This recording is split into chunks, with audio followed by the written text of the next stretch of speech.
Skin the heart away, Southerntea. Back with another EP. Damn, Ghost, man. Damn, Ghost. Can I get some words out, fool? Skin the heart away, Southerntea. Back with another EP. And I'm glad y'all good folks could make it, man. We here for a good time and a long time. Yeah, I'm here to talk about. This is a story that I've been following for a minute. A follow up for me. I mean, I like to keep y'all. I like to follow the breadcrumbs over here on Southerntea, right? And I've been hollering lately about the prospects fighting each other and everything. The younger guys of the generation, fighting each other, making it hard for the older fighters not to duck each other. You know what I mean?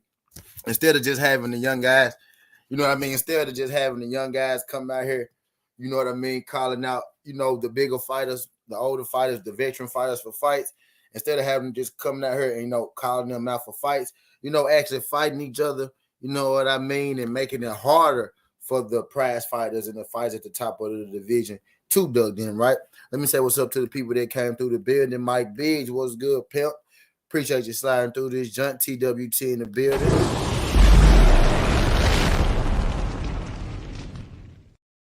Appreciate you sliding through this junk, Mike Biggs. Glad you could make it. Shout out my guy Ghost. Glad you could make it, pimp. Appreciate you sliding through this junk, bruv. Mr. Paz, OG, what's good, pimp? Appreciate you sliding through this junk, G. Glad you could make it. Shout out my brothers, Just Do. TWT in the building. What's good, my brother?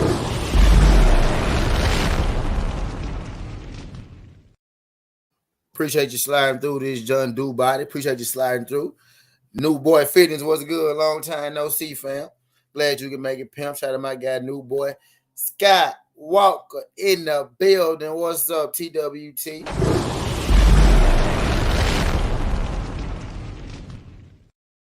Appreciate you sliding through this John Scott Walker. Glad you can make it. Y'all do your boy favors. Y'all roll on there. If y'all could do your boy a favor, be ever so kind to smash that like button for your boy. Okay, y'all can hear me. To smash that like button for your boy. 14 people in the building, 12 likes. If y'all could, smash that like button for your brother. Greatly appreciate it. Let me keep saying what's up to my people that came through the building. I got Mr. Pass. Okay, I already spoke to Pass. Spoke to Ghost, Skywalker. Josh Sanders, what's good, Josh? Appreciate you sliding through this jump, pimp. Glad you can make it. Shout out my guy, Josh Sanders. Appreciate you sliding through. Glad you can make it, pimp. Who else? MP, what the fuck? What's good? MP, what the fuck? TWT in the building.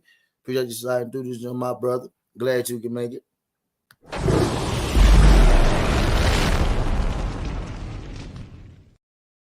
Had to drop the flames one time for my brother. What's good? How long ago? We're going to get to it. Go save it, goes. Hold on. Let me say what's up to people that came through. It's everybody. D Free. What's good, D Free? Appreciate you sliding through this, John D Free. Glad you can make it. Glad you can make it, brother Free. How you doing? How you doing? How you doing?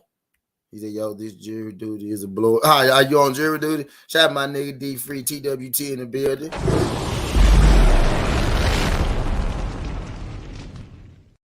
Appreciate you sliding through this, John. A1 Hoops on, what's good, my brother? A1 Hoops on. Tim Duncan Jr. Appreciate you sliding through this, John, brother A1, TWT in the building.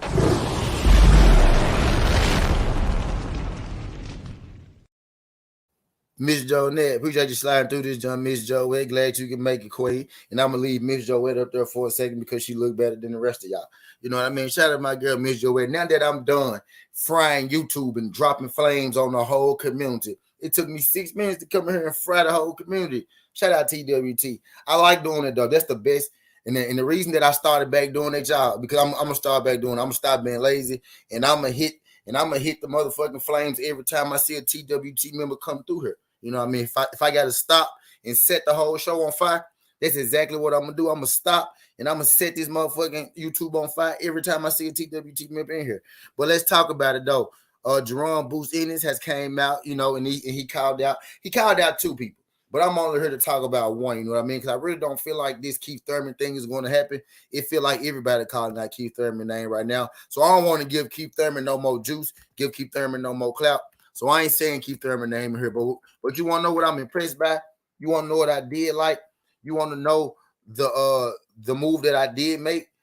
Jaron Boost Ennis has this, has decided he called out Eimantas Stanionis. And I've been giving the young guys a real hard time, you know what I mean, as of late, about calling out, the prize fighters, the top fighters that they know that they probably won't be fighting for real anytime soon. You know what I mean? And they need to do more of fighting each other. You know what I mean?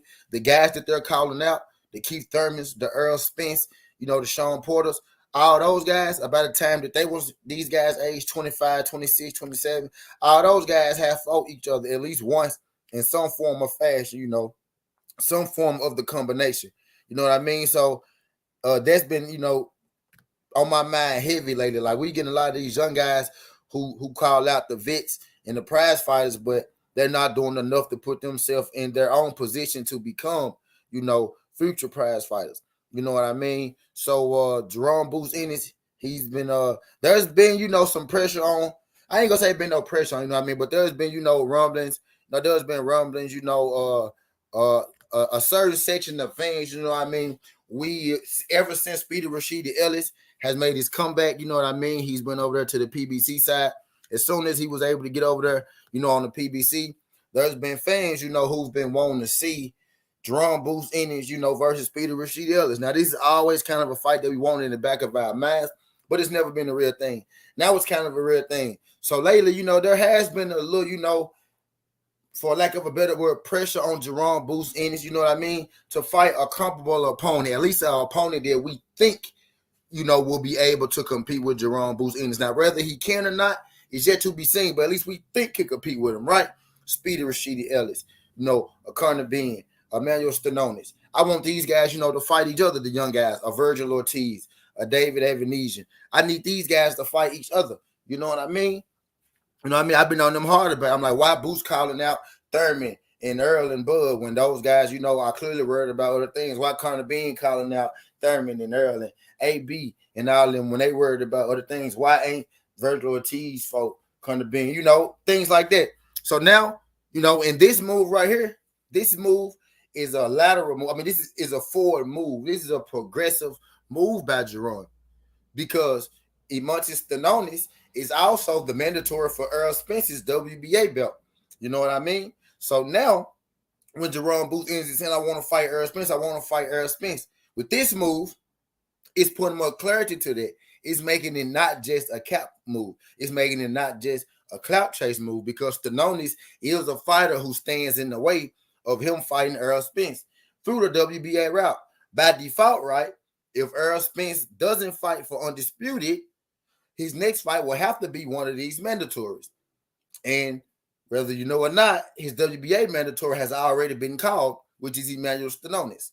Stanionis took step-aside money in the last fight to allow him to fight Yordanis Ugas. So that means that Stanionis' number is very close to being called. You know what I mean?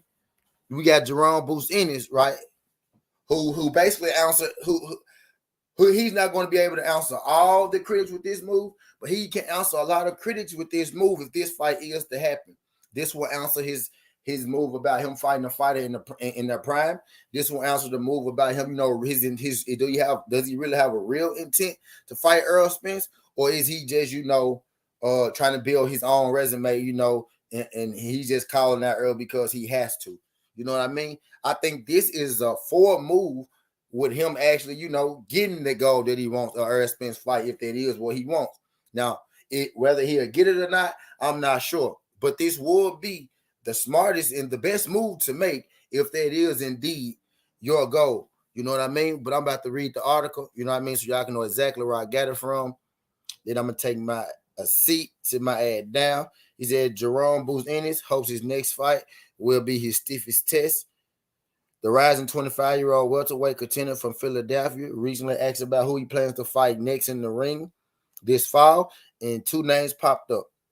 Former titleist Keith Thurman and Eimantas Stanionis, who is regarded as one of the better up-and-coming contenders at 147. Stanionis, 27 years old, 14-0, 9 KOs, is coming off a spirited split decision win over Rabzab Boutier. Ennis 29-0 and 60. That is two top priorities to land a fight is either with Keith or Eimantas Stanionis. You know what I mean? The WBO titleist turns Crawford Earl, or the WBO titleist turns Crawford. But the likelihood of those fights materializing for Jaron Ennis are low. You know what I mean? Bud and Errol are being reported to face each other later this year. For me, I should be back in the ring by October or November. I don't know against who. Probably Keith or Stanionis. I don't know. I don't really care if it's Errol Spencer Bud. If it's not Errol or Bud, it's probably Keith or Stanionis. Anybody in the top 5 right there, or anyone with the belt. I don't really care who it is. You know what I mean? So Jaron Ennis is eyeing the fight. What's good? What's good? Let me say what's up to my people coming in the building. My bad, y'all. I said, let me say what's up. Let me go back up here. Hold on. Let me see what Ghost had to say. Now, let me see what Ghost had to say. Ghost said he got smoked for a random bum from Europe. No smoke for Ellis. European Slayer. The old ass nigga beater. Jaron the Duck and old nigga abuser Ennis. Come see Ellis. Oh my God. Damn, Ghost. Tell me how you really feel, man. Tell me how you really feel, Ghost. Tell me how you really feel. Okay, that's D3 talking about the jury duty. Not guilty. What's good, Nazay? Appreciate you sliding through this, John Nazay. What's good? Appreciate you sliding through. Shout out my brother Nazay. Can y'all do your boy a favor as y'all roll on in? Whether y'all here for a good time or a long time, if y'all could, smash that like button for your boy. We ain't here talking about this Jaron Ennis, calling out Stanionis. He also called out Keith Thurman too, but I'm not talking about that. I'm not getting Keith Thurman no more airplay. Everybody calling out Keith Thurman. Keith Thurman ain't fighting nobody. So until Keith Thurman fights somebody, I'm not talking about it. But this fight with Stanionis and Jaron Ennis does make sense to me, especially when we get to talking about the fact that he's Errol Spencer's mandatory, and this will put Jaron Ennis in the quickest spot for a title shot. That's rather Errol stays or goes. But this will put some clarity and some road work behind all the calling out that Jaron Ennis has been doing to Errol Spence. So that I do give him credit for. You know what I mean? And this is a fight between two top 5 welterweights and also two top 5 welterweight prospects. You know what I mean? Both these guys are ranked in the top 5 in a multitude of divisions. Both these guys are ranked top 7 in every division. You know what I mean? So this fight makes a lot of sense to me. You know what I mean? If he's an old watch the man fighter or a European nigga, he would I ain't finna get you started right now. Go shout out my guy Jay Lee the Chose. Jay Lee the Chose, can you do your boy a favor? Can you hit that like button and subscribe to the channel? Greatly appreciate you sliding through.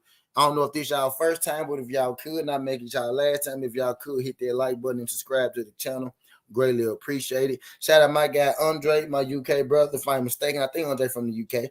Shout out Andre, my UK brother. Appreciate you sliding through this, John Andre. Glad you could make it. Demetrius Bright, TWT in the building. Glad you could make it, pimp. Glad you could make it. Shout out my TWT brother, Demetrius Bright.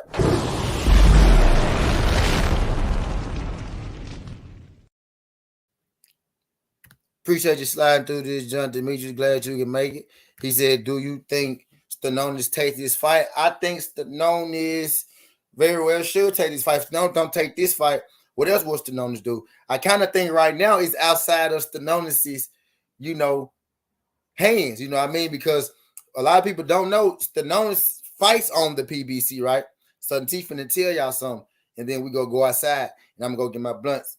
And then we go get back to it. But let me tell y'all something real quick. Stanionis ain't, Stanionis ain't signed with the PBC. Stanionis is a pro bellum fighter who's advised by the PBC to fight on Showtime. You know what I mean? So he's not technically an in-house fighter. Jaron Ennis is more of an in-house fighter, working with them than Stanionis is. So I very well believe this fight is going to happen. I believe this fight is going to happen by default.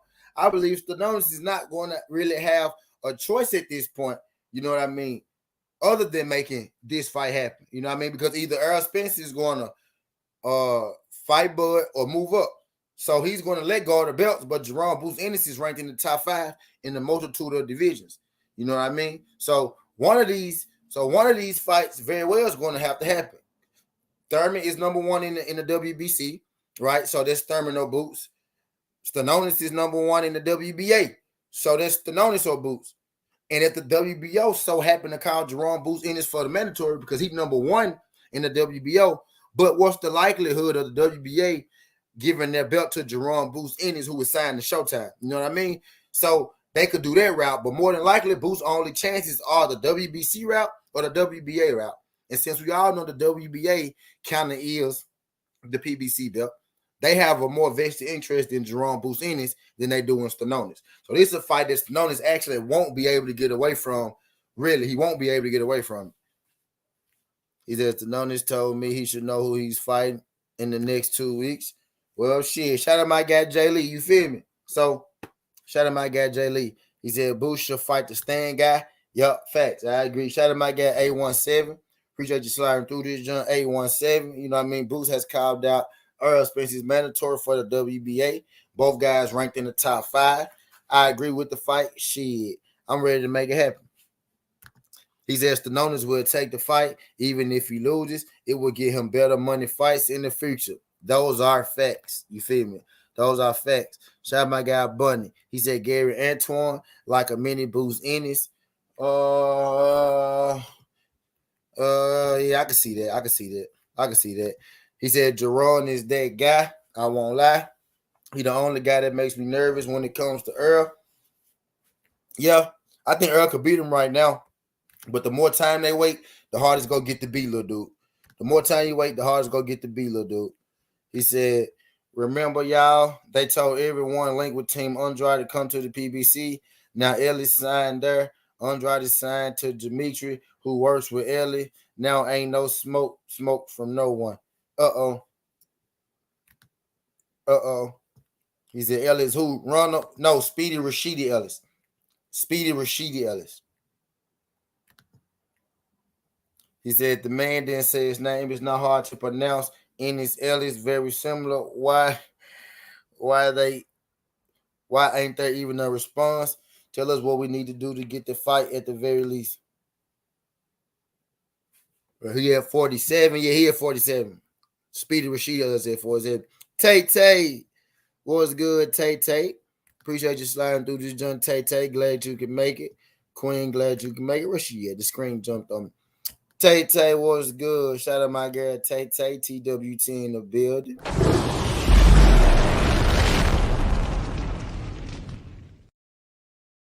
Y'all do your boy a favor, whether y'all here for a good time or a long time, if y'all could, smash that like button. Don't know if this your first time, but if you could not make it your last time, y'all could smash that like button for your boy and subscribe to the channel. Greatly appreciate it. I love seeing my TWT people slide through the bed. Jay Gibson, what's good? TWT in the building. Shout out my TWT brother, Jay Gibson.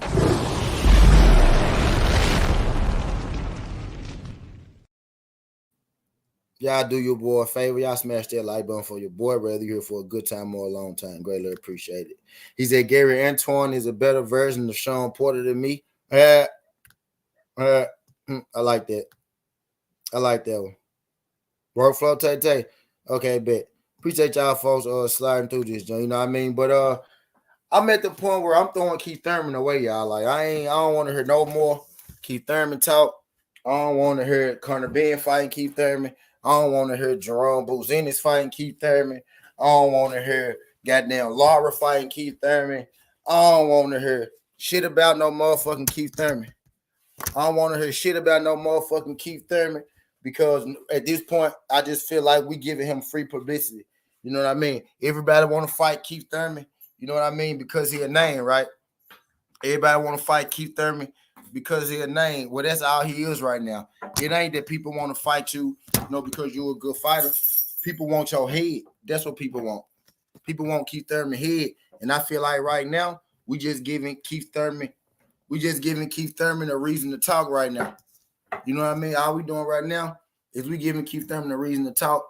We keeping Keith Thurman relevant. Because Keith Thurman ain't fighting nobody. Keith Thurman is a more accomplished motherfucking Ryan Garcia right now. So I get it. Everybody want to fight Keith Thurman because they want his head. But I ain't advocating for that. But I ain't advocating for that. What I'm advocating for is these young guys, you know what I mean, moving up the ladder the right way, knocking each other off, and giving us the exciting fights we want to see. Because yes, everybody want to fight Errol and Bud. Of course they do. They're at the top of their division, right? Everybody clearly want to fight Keith Thurman, right? Of course they do, because he a big name in a big money fight. You know what I mean? But realistically, they not getting to fight with Errol, Bud, or Keith. So what I need them to do is do more of this. I need them to do more of calling each other out. I need them to do more of trying to make the fight with each other, you know, rather than calling out the guys at the top. Because right now the guys at the top got other beatings that they taking care of. They not looking down there at you guys. Y'all got to get them a reason to look at you guys. Y'all got to get them a reason, you know, to put you ahead of the list, to let you jump the line. Y'all got to get them a reason to make you the next guy. Jaron Ennis bitch Stanionis, guess what? He the mandatory, he the reason. He the mandatory. What's good, King Doc? Appreciate you sliding through this, young King Doc. Glad you can make it. Go said Lara in negotiations with Andrade. Ain't no Keith. It's that way or no way. But yeah, I don't see, like, I don't want to see like at this point keep trying to cash out. You know what I mean? Keith want a big money fight. He want a title fight or something like that. He want to fight Errol. He want to fight Bud. Everybody want to fight Lara right now, because Lara by default is the real champion at 160, because, you know, Triple G up there fighting Canelo at 168. And y'all think Triple G about to come back down and fight Lara? No, I don't think so. You know what I mean? Triple G is good as retired after this Canelo fight. You know what I mean? He is good as retired after this Canelo fight, you know what I mean? And Lara is the regular champion, so by default, either they go just hand the belt over to Lara, right? Or they gonna make Lara have to fight somebody in the vacant title fight. That's why you hear Keith Thurman calling out Lara. That's why you hear Danny Garcia calling out Lara. Everybody know that Lara is next up in their division. I told y'all like months back, it's about to be in fluctuation at 160, you know what I mean? My girl Ashley Corner was speaking on it earlier. She was like, why the hell is Danny Garcia calling out Lara? You know what I mean? Because, you know, that 160 is about to be, that 160 is already wide open. You know what I mean? And with Triple G about to come off them belts, there's going to be opportunity for unification there now.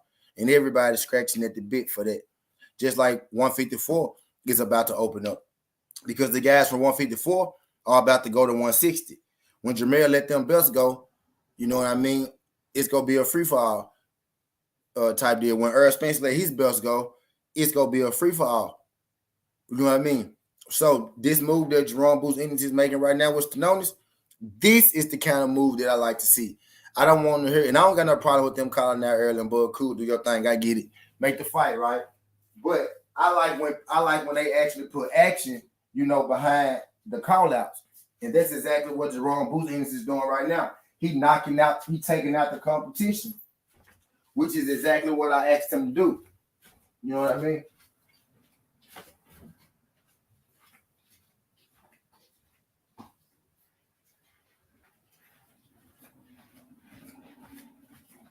My bad, y'all. I didn't realize I had to turn my light up. He taking out the competition, which is exactly what I asked him to do. So I do like this. I do like this move, right? You know what I mean? And I already said, and the reason goes now I can talk about the Speedy Rashidi Ellis thing. You know what I mean? My guy Ghost got out on me early, but I was getting at it, and I want to speak on it. Now I'm about to speak on the Speedy Rashidi Ellis thing. Now, I'm a big advocate of fighting people that want to fight you, right? Speedy Rashidi Ellis said that he would love to fight Jaron Ennis. Jaron Ennis camp, you know, went kind of quiet, but they did respond. Now, Jaron Ennis didn't respond personally, but his camp did respond.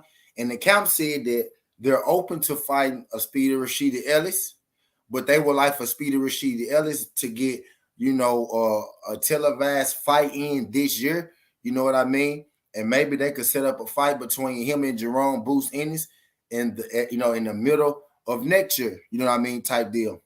And they said that they were looking to fight a bigger name, you know what I mean, or for a title, you know what I mean, or for a title, shot in their next fight. They weren't necessarily looking at a Speedy Rashidi Ellis. And I personally had said the only people, you know what I mean, if you're not going to fight Speedy, if you can't fight Speedy Rashidi Ellis, with you saying that you need a bigger name or a title shot, the only people that will make sense for you would be to fight, somebody like Keith Thurman or Stanionis, who's a WBA mandatory. No, he's not a bigger name, you know what I mean, than Speedy. He's not a better fighter or a bigger name than Speedy Rashidi Ellis, but he is a fighter that's in position. So that's exactly what they went out and did, and that is a fight. This is a fight that makes sense to me. You know what I mean? This fight does make sense to me. It's a fight between two top 5 welterweights, two of the young up and coming welterweights, and it's some shit. You know what I mean? And it's some shit. And it's some shit. That that I'll be. This some shit that I'm gonna be checking for, right? Because this is basically some shit that I asked for. I asked for the younger guys to step up, you know what I mean, and fight each other. And this is along the lines of that. Hopefully, we get Stanionis to accept it. I know Stanionis' team did say that he is planning to fight, again this year. So if Stanionis is planning to fight again this year and he's not going to be Errol Spence, right? Which is not seem like it's going to be, because we're all still optimistic about the Errol Spence and Bud, right? So Stanionis is the WBA mandatory. But if you go fight again, it's not going to be Errol Spence. Instead of you fight, just a warm-up fight, why not fight a guy like Jaron Ennis, a fight that will put your name on the map, right? A fight that will make you a much bigger star, you know what I mean, in the sport of boxing. Because everybody could see and everybody could feel that this Jaron Ennis guy is different. And we can see that he's up next. So you being the one to take out Jaron Ennis, that will force, the Errol Spences and the Terrence Crawfords to fight you. I guarantee you, if you beat Jaron Ennis, you're going to have the champions kicking down your doorstep, you know what I mean? Because they're going to want their name on their mantle. You know what I mean? The guy that beat Jaron Ennis, who was looked at as the next up-and-coming thing in boxing. Edgar Chavez, what's good? Appreciate you sliding through this, John Edgar. Glad you can make it, pimp. Glad you can make it. Y'all do your boy a favor. Y'all smash that like button for your boy when you roll on in. Whether you're here for a good time or a long time, I got 16 people in the building. I got 24 likes. If you're in the building right now and you ain't smashed that like button, I need you to go back for me. Click that thumbs up. You know what I mean? Come back in. We'll greatly appreciate it if y'all could just, jab that like button for your boy, whether it's your first time. If you could not make it your last time, could you hit that like button and subscribe to the channel for your boy? We're here talking about Jaron Ennis. Jaron Ennis called out Eimantas Stanionis. He said he's looking for a comeback fight, and he's hoping that he's able to get Eimantas Stanionis or Keith Thurman in the ring. At this point, not getting Keith Thurman, no pub. I feel like everybody want Keith Thurman because everybody want that Keith Thurman name, that skull in their head. You know what I mean? Type deal. And I don't feel like Keith Thurman is trying to fight anybody who's worth the damn right now. So I'm not even mentioning Keith Thurman. But the Stanionis call out, I like that. That's the fight that I'm hoping for. That's the fight that he should fight next. If it's not going to be a guy like Speedy Rashidi Ellis, then that's one of the only fights that makes sense to me, for him to be involved in. Shout out my guy T20. Appreciate you sliding through this, John T20. Glad you can make it. He said, how you think the boxing community will react if Boots call himself, if Boots himself call out Ugas? I wouldn't too much care about it. I don't want to see him fight Ugas. You know what I mean? That ain't a fight that I want to see, him versus Ugas type deal. I'd much rather see him, fight a guy like Stanionis. I mean, but Ugas coming out the Errol Spence fight, isn't one that I really, want to see right now. You know what I mean? Maybe you let Ugas heal up. Maybe next year, let's say Ugas come back, in his comeback fight, and he fight, let's say that Ugas come back in his comeback fight like mid next year, and he fight Jaron Ennis, then that I completely do understand. But yeah, like him fighting Ennis this year, him fighting Ugas this year, I wouldn't like that. I wouldn't take too well to that. Calicut was good. He said, meanwhile, back at the ranch. What up, though? Appreciate you sliding through this, John. Glad you can make it. Was that an Errol Spence joke? Appreciate you sliding through this, John fam. Glad you can make it. Y'all do your boy a favor. Y'all smash that like button. Y'all smash that like button for your boy when you roll on in. Whether you're here for a good time or a long time, I got 29 likes. I got 14 people in the building. If y'all could, do your boy a favor. Smash that like button for your boy. You know what I mean? If it's your first time, if you could not make it your last time, subscribe to the channel as well. Hit that bell icon so you can know every time your boy, go live. We in here talking this good boxing. We having us a Jaron Ennis conversation. Jaron Ennis, you know what I mean? Called out Errol Spencer's mandatory, Eimantas Stanionis. So we in here just shooting the shit, about the little schematics of the whole thing and everything. What's good, cuz Callie? He said, Ghost said, Showtime made Jaron the mythical fighter. They support Jaron. They support him. They gonna protect him for 2 more years. Ooh, Ghost is in here saying this shit. Ghost in here saying this shit. I saw somebody come around I never seen before. Will 85. Appreciate you sliding through this, John. Will 85. Can you do your boy a favor? Can you hit that like button and subscribe to the channel if you ain't not already?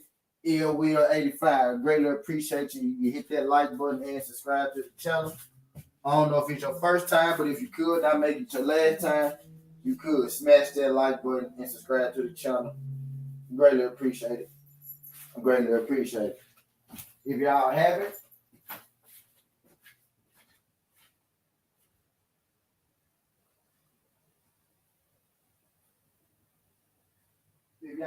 already,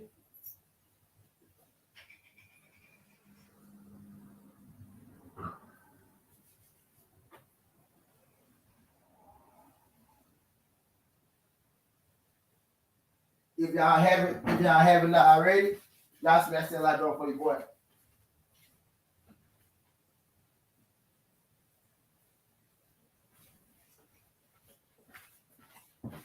If y'all haven't already, could y'all do your boy a favor? Could y'all smash that like button for your boy? My bad, I had to step away for a second. G Fizzle. What do my motherfucking brother? What's good? Shout out my brother G5 sliding through the building. Glad you could make it, pimp. We're in this thing talking about Jaron Ennis and what he had to say about his next fight. You know what I mean? He said he got a fight coming up in October, and he looking forward to fighting Eimantas Stanionis. He also said Jaron Ennis, but he also said Keith Thurman, but I ain't trying to give Keith Thurman no more pull because right now everybody calling that Keith Thurman name. You never know who the fuck Keith Thurman go fight. I feel like Keith Thurman right now just waiting on the highest bidder. Shout out my brother G5 Gabe. Appreciate you sliding through this joint. TWT in the building.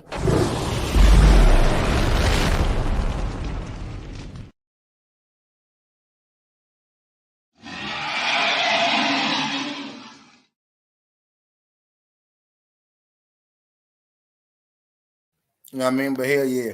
But this is basically along the lines of what I've been hollering for. That's why I'm excited. This is the junk. This is not a drill. This is the fight for Jaron Ennis. You got a guy in Jaron, who ain't even hit his prime quite yet. But then you got a guy like Stanionis. He's 27 years old. Right now, Stanionis is physically wise. This is probably the best and the strongest that Stanionis is going to be. If Stanionis is ever going to stand a chance to beat Jaron Ennis, it's going to be right now.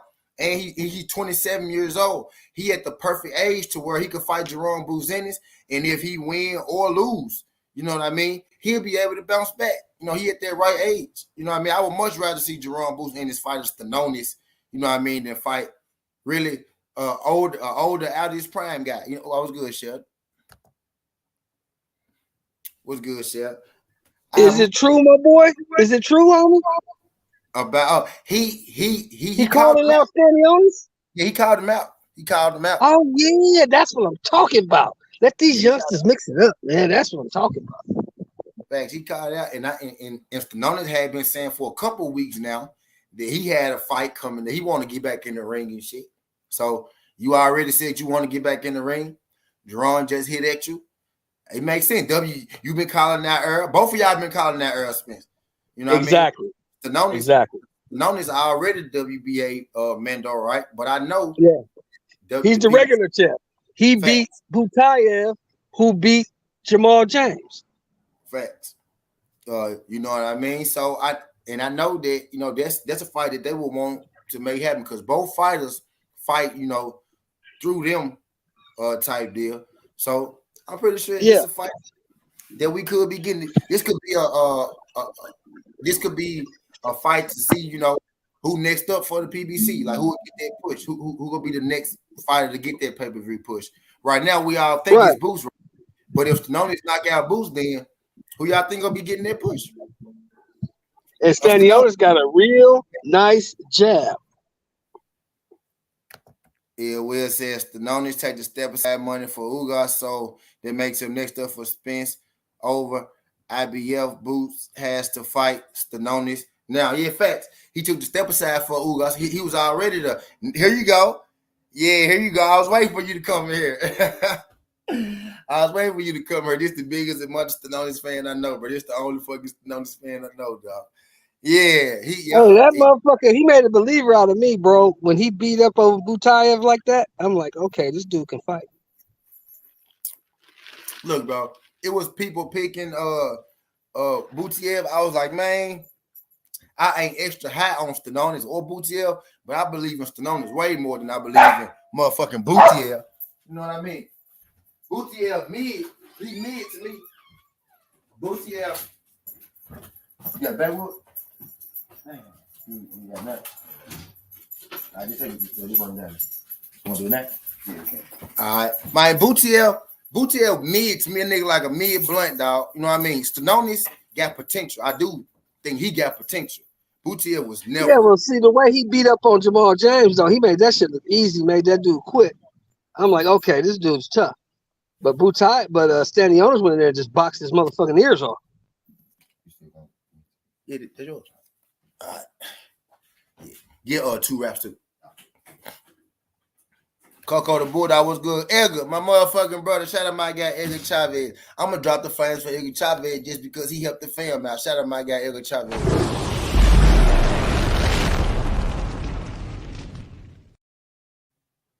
Shout out my guy Edgar. Yeah, I knew you was gonna like that, John DW. Coco was good, Coco. Shout out Coco. Appreciate you sliding through this, John Coco. Glad you. But Coco, hit the like button with a power something, my nigga. Appreciate you. Yeah, that's what we need, man. We need these other casters.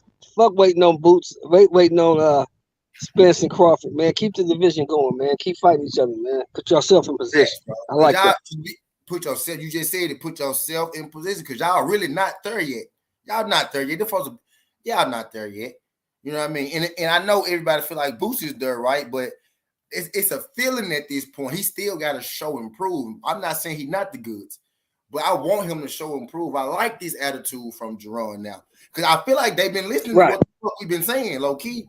I'm starting to feel like right. They listening now. Well, man. I heard from a source. I heard from a guy this weekend that's kind of close to the situation. He said this nigga Crawford listen to everything. He don't give a fuck if he got. Now I know that though. 80,000 subs. That's why I try or 5 subs. I try to watch how I say, you know what I mean? Because one day I want to get him and Errol on here one day. You know, I want to be able to get him and Errol on here one day. You know what I mean? So I don't want to be looking him in his face, telling him some shit, and I've been talking shit about you 25 years straight. You know what I mean? That's why I try to keep it balanced as I can. Now, see, that's what I don't understand. That's what I don't understand, T. Why a motherfucker want to shit on this dude for years, and then all of a sudden, can I get an interview? Hell no, you're not getting no interview. He ain't gonna want to talk to you. Right. That part I understand, but you never heard me. People get mad if I say anything about Bull. They say I'm shitting on him. You know what I mean? But I talk about everybody. I talk shit about Errol.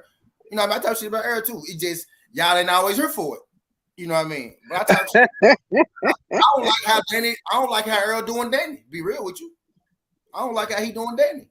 I don't feel like he had to. I don't feel like he had to. It seems to me, man. I've been saying this, and you know this, T. I've been saying this for a minute. It seems like Errol is a little too sensitive, man. You say anything about this nigga, he just flash. I think he getting to the point where so many people say so. You're right. I think now, Sheldon, he is sensitive because I think people been talking about him for so long and he ain't really said nothing. So now he's starting to pop off at everything. You know what I mean? He's starting to pop off at everything.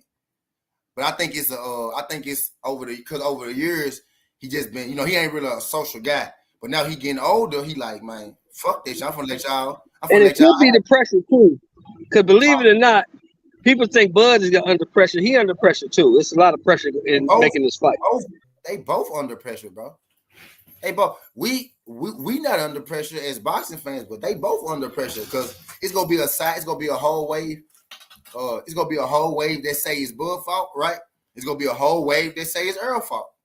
So they both go take some kind of drawback if this shit don't happen. It's just like you got niggas like me who will be up here like, okay, oh well, I'm just using for it's Bud fault. You got another nigga who come on an hour after me, and be like, oh well, it's Errol's fault. So you got it both ways. You know what I mean? So it ain't gonna be one sided no way. But the best thing to do, is to go and make the fight happen. So we ain't gotta have that conversation. We ain't gotta go through all. Yeah, man. I'm at the point now. Just give these niggas what they want, man. Whatever they want, give it to them. Because you're gonna make your money back. Yeah. I don't think it's money though. I really don't think it's money. And I think both fighters want to fight. But you know what I think it is? I get tired of saying it, but you know what I think it is? I think both fighters want to fight. I just think it's a legal situation going on that they got to get hashed out first. That's what I think. So after that, and that's why I really try not to talk about it so much. I know I'm gonna get worked up over the shit. So I try not to even go in it too much. I know both of them want to fight, but I know it's bigger shit at foot right now. You know what I mean? So I'm at the point with that. I'm just like, if we don't get it this year, it ain't gonna happen. That's how I'm looking at it. If we don't get this shit, it ain't gonna happen. Because I ain't gonna lie, the more days that go on, I'm getting a little less. Well, see, and we still got to be a little patient because Errol just fought in April. This is only August, May, June, July. That's 3 months. True. So give him a little time, man. It's a big fight. When it takes time to make a big fight. When it comes to them, though, you got to add the other years and you got to add the getting asked every day of who gonna win this fucking fight. You know what I mean? Nigga, exactly. Nigga gonna ask you twice a day on YouTube who gonna win this fight. You know what I mean? Twice exactly. a day, nigga gonna ask you this. He said Danny not bad. Why he lost. I don't think Danny didn't say that's why he lost. He said he was going through a lot of shit. He ain't say that's the reason I lost. He said they played a part in it. That's what he said. But here's the thing. Here's the thing that kills me, that trips me out about the Danny comments, right? Why you wait so long to say something? Yeah. See, but look, were you going through the shit during the build up and getting ready for the fight, or did you start going through the shit after you lost? You didn't clarify. But still, you know what I think? I think Danny thought he did. I think Danny thought he did the best. I think Danny did the best thing he could have did. Show him, okay, look, think about it like this, right? If he had said it before the Errol fight, right, we would have said, "Oh, you making excuses because you about to lose." Because most people had Errol winning, right? Right. Oh, you making excuses so you about to lose. He had said it right after the fight. We would have said, "Oh, you making excuses because you lost." You know what I mean? So I think he waited to after his win and he said it so nobody won't say he made an excuse. See, I ain't with Errol on this one. I ain't with Errol on this one. I think I'm with that on this. I think I don't see what's the big deal. Why y'all so mad? Well, the thing is this, man. You can never say what's in another person's mind, homie. That's when you stepping way out of pocket. You can't dictate what another man is thinking, how he's feeling. You know what I'm saying? That should be of no consequence to Errol. Look, I beat your ass. It's over with. Whatever happened. It's not my fault. You showed up to fight. You made the ring walk. You got in the ring. I beat you. End of story. And I don't think so much Errol was just talking to Dan. I think he was talking to everybody with that. Like, he tired of people in general. Mikey, Danny, Sean, just everybody got an excuse why they lose to Errol. I think he just was mad at a lot of motherfuckers. You know what I mean? Right. Huh? Well, Danny Garcia from Philly. Yeah. Looks like Nah.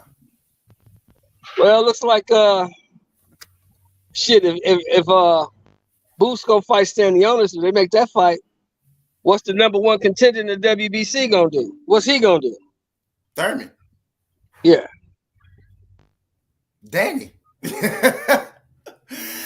Well, why would you see? This is what don't make no sense. This is the shit that don't make no sense. If I moved up to 54, why am I calling out a nigga that fight at 47? Yeah.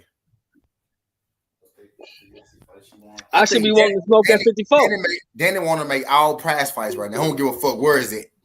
Right. I don't give a fuck if it's at 47, 54, 60. Whatever. He trying to make a prize fight. There where he at right now. Danny is a name. Danny finna sell his name. He finna sell his name right now. Goddamn. He finna do what Keith Thurman go do, right? But I think he gonna do a better job at it. You know what I mean? I think he gonna do it I think he gonna do a Hey, better I job got a dip, my nigga. I'm gonna get back at you. for sure. He's even at 154. Garcia getting smashed. Jay Lee Garcia looked all right to me, man. He looked all right to me the other day. I mean, yesterday. I mean, Saturday. He looked all right Saturday, man. The UFC fighter she won. Nunes. Yeah, she won. Yep, Nunes won. She beat her ass.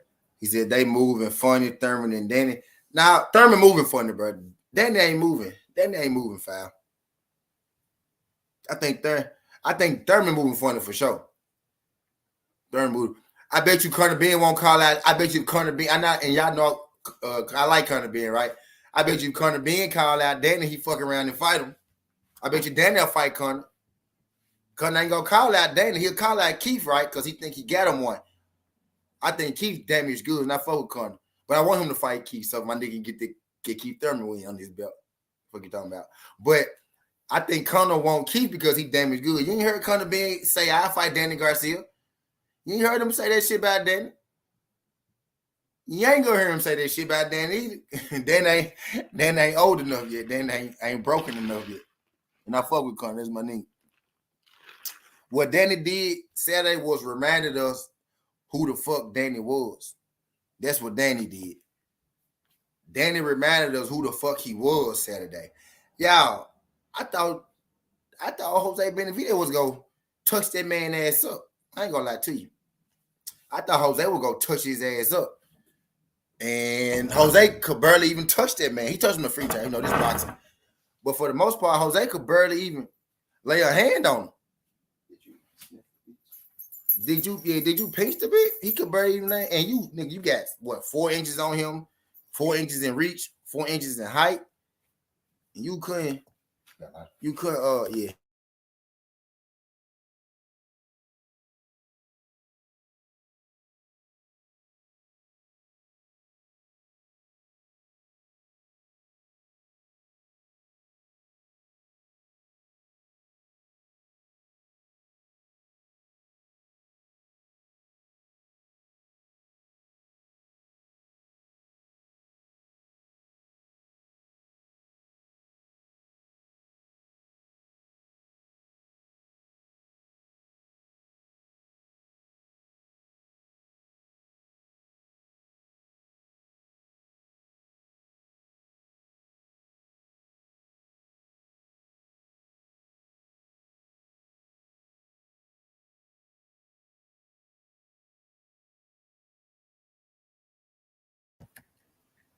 Will 85 said, I think Danny hasn't been the same since Thurman. He was afraid to let his hands go. He had Porter till Porter started applying pressure. And Spence, he just did nothing when the opportunity was there. Danny said the Spence fight changed. Dang, I lost 4 people when I got up. Y'all impatient. Y'all can let nigga go get a lighter? Dang, I lost 4 people. I went from 19, 21 to 15. I can't stand you niggas. But Danny said the Errol Spence fight is what did it for him. I ain't gonna lie. Danny looked.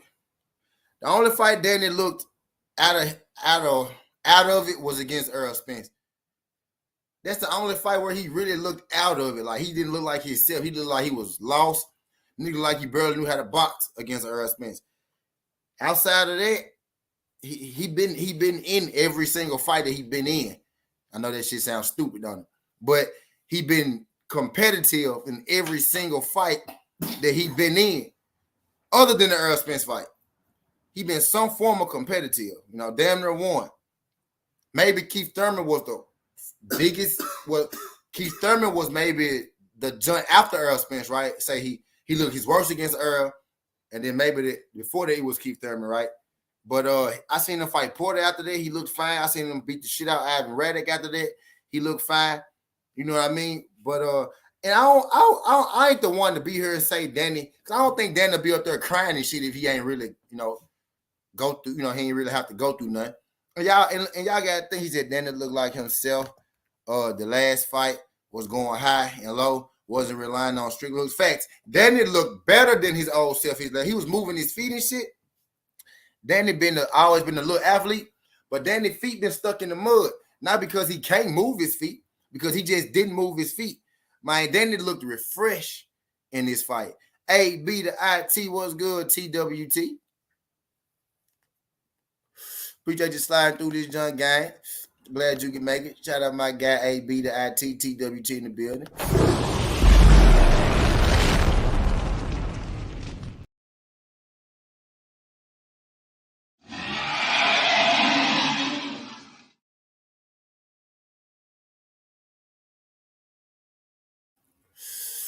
Appreciate you sliding through this junk, A-B. But hell yeah, it will. Like Danny looked good against Adam Reddick before he fought Earl. You know what I mean? He actually he looked good before Earl and after Earl.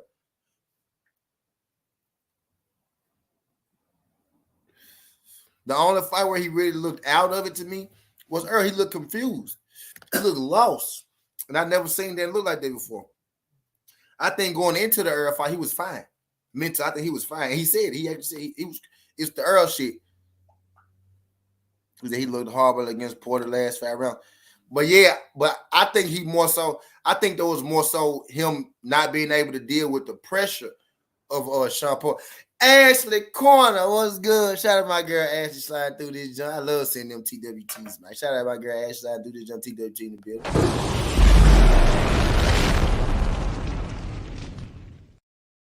Appreciate you sliding through this junk. Glad you can make it, sis. Either Jose looked like he was satisfied with what he did. He was just happy with the check, it seemed. Jose Benavidez is done, bro. He done. He just there to give up. He just there to give you a tough fight. He there to give you a go. He there to try to. Jose Benavidez try to intimidate you before the fight. Jose Benavidez one of them dudes. Jose Benavidez one of them dudes at school, right? He walk up on you. He get out. He get in your face and shit. He look you dead in your eye. He try to scare you and shit. But then when you swing on him, you see he start running or shit. Or he either one of them dudes, right? He be in your face and shit. He be looking you dead in your face. You swing on him, and then the fight started like he ain't never threw a punch in his life. That's Jose Benavidez, except he know how to throw a punch. But if you start punching on him, he just stop punching. He more of a showman. He sell fights. He show fights. He a good name. He a scary individual. You look at him and be like, oh shit, he might lose that fight to Jose. Jose might come in, but then Jose get out there and he hold his hands. You know what I mean? He just hold his hands in his pocket. He worse than Adrian Broner. That white letting his hands go. At least Adrian Broner got a reason. You know, he had a reason. Benavidez had never been beat up like that. You know, he just don't let his hands go because he don't let his hands go. I don't know what's up with him. He said, I got that shirt too, T, big fish. Edgar, you an Earl fan? See, I knew I fought you for a reason, Edgar. I knew I fought you for a reason. Edgar. I knew you was a real nigga. I said Edgar Chavez is a real nigga. I knew you was a big fish fan. That's what it was. That's what it was.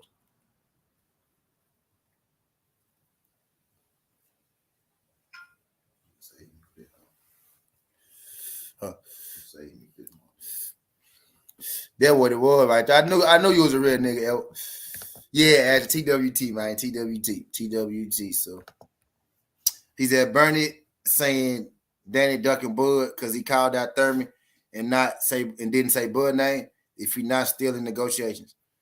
Bernie saying Danny ducking Bud because he called out Thurman. Danny not fighting Bud. What is Bud? What is Bernie? T20, shout out my nigga T20. Don't nobody tell me shit Bernie dumbass said. Don't tell me shit Bernie the boxer said, dog. That's the last nigga I'm listening to from Team Bud. Bernie, if you watching this shit, because I know y'all be watching my shit. I know y'all watch my shit. Y'all watch everybody's shit. Bud and his street team. Bernie, shut the fuck up, bro. Shut the fuck up. Bernie nigga out here starting that 50-50 shit again. Stop it. I don't care what the fuck Bernie said. I don't care. Leave. Bernie said Errol Spence was ducking. Then Bernie said Errol Spence one ducking. And then Bernie said I whoop anybody ass on YouTube. And then I was about to write. Then he said anybody ass under 130. So I stopped writing. Fuck Bernie. How the fuck you gonna say I whoop anybody ass under 130? Nigga, how many niggas walking around here under? Hey, bro, I'm 150. How many niggas walking around here less than 150 pounds, 130 pounds? Ain't nobody walking around here 130. Shit, fuck Bernie. Nobody care what Bernie said. I don't know, Bernie. My nigga don't need no Bernie here to knock Bernie ass out. Fuck you talking about? My nigga 5'7", 150 pounds. Bernie eliminated him, bro. How you gonna say you won't smoke with anybody? They say under 130. Who the fuck walking around here 130? Stop it. That's a nigga 5'2", dog. That's a 5'3" nigga walking around here 130, bro. Fuck what you talking about. Stop it. Stop it, dog. Don't nobody tell me shit what Bernie said. Folk tripping in this moment. Don't nobody tell me shit what Bernie said. I'm dead ass, dog. Y'all laughing. I'm dead ass, dog. Fucking Bernie. Come on, my nigga knockout son weigh 130, dog. And my nigga ain't the biggest nigga in the world. My nigga ain't the biggest nigga in the world, dog. Okay. My nigga ain't the biggest. He 150. Bernie eliminated him. Stop it. Stop it. Ashley said I outweigh Bernie. Stop it, dog. Motherfucker, man. Stop it. Stop it, man. I fight anybody else. I don't know not one YouTube content creator that's less than 130 pounds, bro. The smallest nigga ain't 130. Stop it. But hell yeah. Man, what the fuck was I talking about? OT20. I was talking about Danny. Who was talking about Danny and I think Will asked me something. Shout out my nigga Will. Will been in here, bro. I'm just the flame for Will one time because you been in here active as fuck. Shout out my nigga Will. I'm finna rinse you up, Will.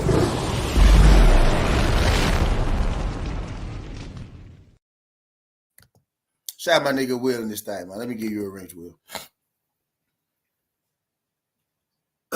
Let me rinse you up, Will.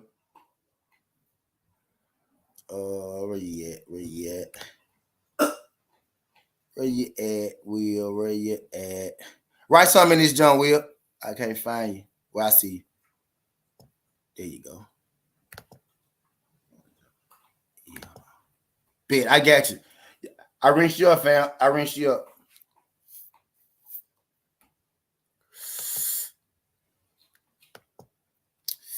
Bet, I gave you that tool. Now you got that tool in the hood. You good in the hood now. You good in the hood now. Now you can shoot back. You can shoot back now, Will. You can shoot back now. This guy said I'm 6'4", 200, but I don't look like no heavyweight. Yeah, you got to drop down the cruiser, Sky. You got to drop down the cruiserweight. You got to go down a cruiser, Sky. You'll be a beast at cruiserweight. No, actually, you need to get down to about 175. You'll be a cheat code. 6'4", 175. You'll be a cheat code then. All right, okay, I'm back in the chat. What's good, Knockout? Shout out my guy Knockout Boxing. Knockout snuck in this joint. Shout out my guy Knockout. I know I saw your joint about your son. Let me go back up and see what y'all talking about. He said Gary looked great. Said Gary looked great with Big Brother at the helm too. Big ups to him fighting through. Yeah, facts. You know what I want? You know what I want more from what I want Gary to do, dog. For real. I know Gary. I know you can fight, bro. Is there any new people to add to the site? Yeah.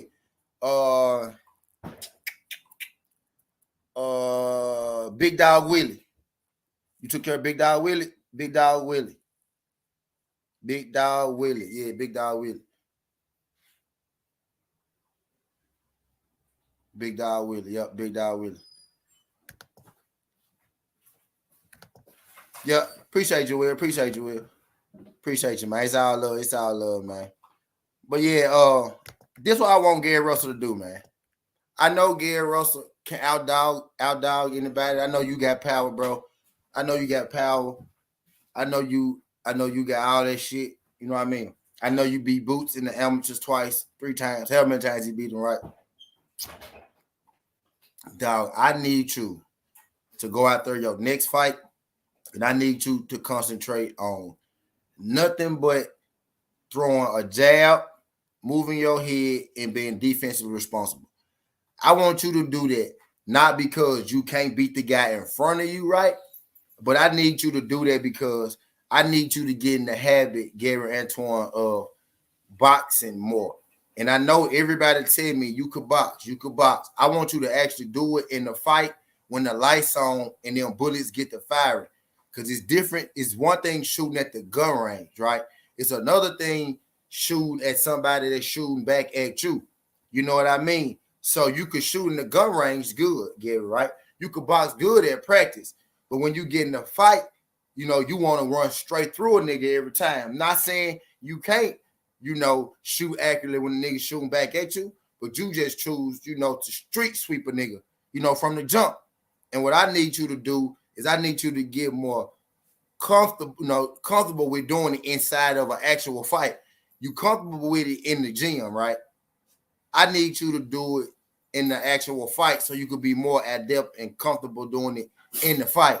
I now got no critiques of Gary Antoine. I just want to see him display his boxing ability more.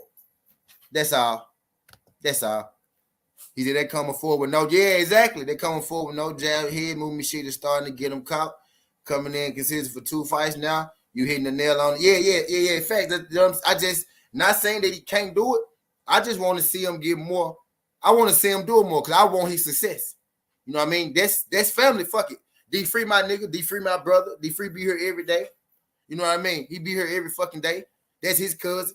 So that's my fucking cousin too. That's my fucking family. So Antoine, I mean, I don't got no problem with none you do. I feel like you can box. We know you can knock a nigga ass out.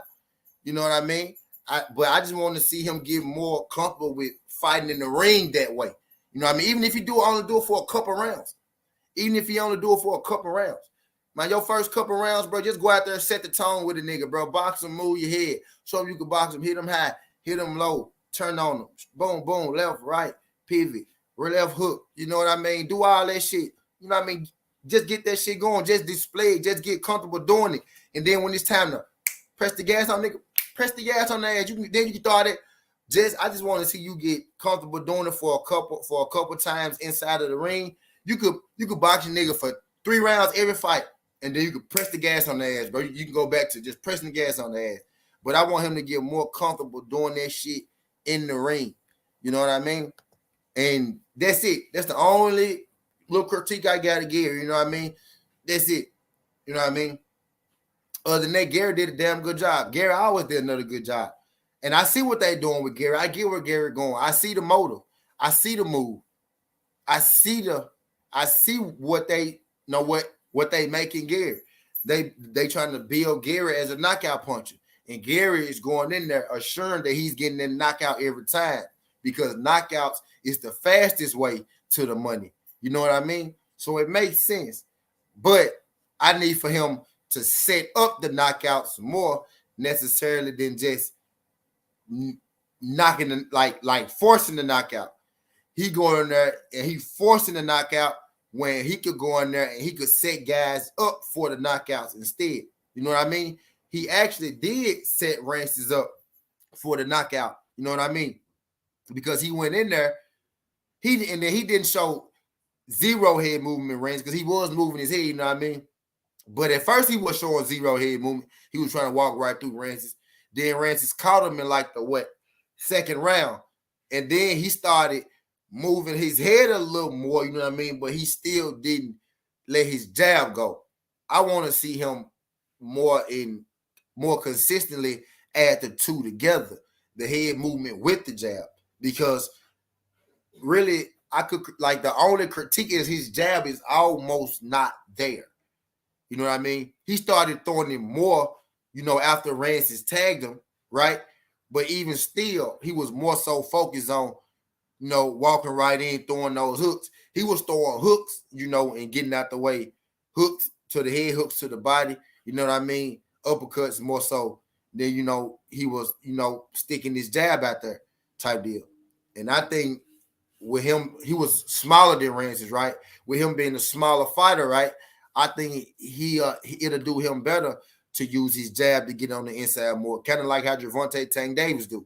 You know what I mean? I think the knockout that Gary Antoine be chasing that he be looking for, I think even if he boxed more, he was a little more defensively, I think he'll get the same knockouts because and where it would like where his activity maybe will slow down just a little bit, his power will still be the same because he'll be landing more cleaner shots instead of, you know, landing with, you know, a lot of activity. He taking punches as well as when he giving them, you know, with what he doing now. You know, you get a guy leaning, you get a guy walking forward on you, You know, you get to boxing them, you walking them into your power then. So it has the same effects, you know, as you will be throwing, like as you will be when you pressing the guy. You know what I mean? Because true enough, right, when he threw that knockout punch, the punch that caught Rancis, he was on the defensive. He was throwing the punch and being defensive at the same time when he caught Rancis. He was throwing that hook and he was moving, you know, to another spot. That meant he could have knocked Rancis out in the fucking third or fourth, you know what I mean? Type shit, you know, type deal. Instead of, you know, coming out there getting hit and then waking you up a little bit. I just want to see him more, you know, work from the jump, you know, with that aspect. Because he good enough and he athletic enough and he explosive enough not to get touched in the ring. You know what I mean? He's athletic enough to be as defensively sound as his big brother and trainer. Fuck is you talking about? He's athletic enough and exposed enough to be as defensively sound and hard to hit as Gary Russell Jr., Senior, Big Gary, Mr. Gary Russell. You know what I mean? Gary Antoine is. You know what I mean? And he got that maul you brawl you style that Gary don't get. I ain't gonna say he got that power that Gary don't get, because pound for pound, Gary do got power. He put Lomachenko on his ass, and Lomachenko is a lot bigger dude than Gary Russell. You know what I mean? But he also, you know, he got that walk you down and brawl you down mentality that Gary don't got, because Gary don't got that, but Gary do got power. He got power with the athleticism to be the boxer that Gary is, the athleticism to be the defensive boxer that Gary is, and also the brute strength and brute force to be an offensive threat in the way like Gary wish he was. You know what I mean? Like Gary wish he could have been. You know what I mean? Hold on, let me get my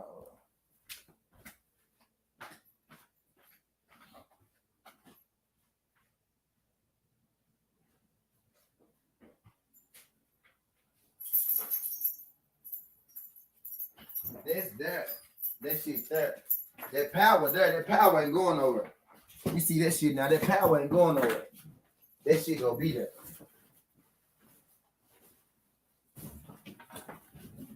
But I will say this. If Rancis had, you know, a whole lot of power, right? And Rancis ain't no pillow fisted guy at all, right? But if he had, you know, he got what, close to 40 fights and like 15 knockouts, you know what I mean? So like more than half his fights don't end in knockout, right? So if Rancis maybe had more power, you know, who knows if Gary would have been, you know, hurt or not.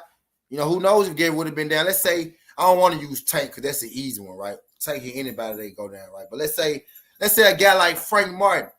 Let's say a guy like Frank Martin is able to land in recession like Rancis, you know what I mean? Frank Martin got, what, 15 fights, 16 fights, 12 knockouts, 16 fights, 14 knockouts, something like that. You know what I mean? Let's say a guy like Frank Martin able to get off in recession like that.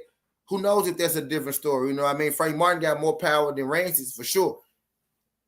More athletic, more explosive than Rancis. You know what I mean? Let's say, I know Frank Martin at 35, but let's say a guy like Regis Prograis at 140 is able to get off, you know, like Rancis got out, hit him with all them clean punches and shit. You know what I mean? We saw Gary got a chin, right? But Rancis ain't, you know, considered a puncher.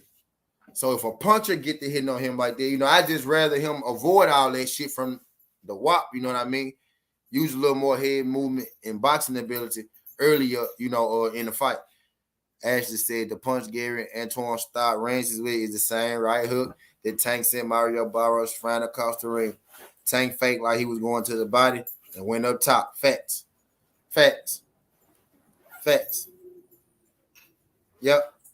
And that's his style. And that's more so what I want him to do. You see Tank Davis is the exact opposite, you know, of Gary Russell when it comes to that. And that's kind of what I was saying without putting a fighter on the right, Tank Davis. But you see how Tank start off boxing guys.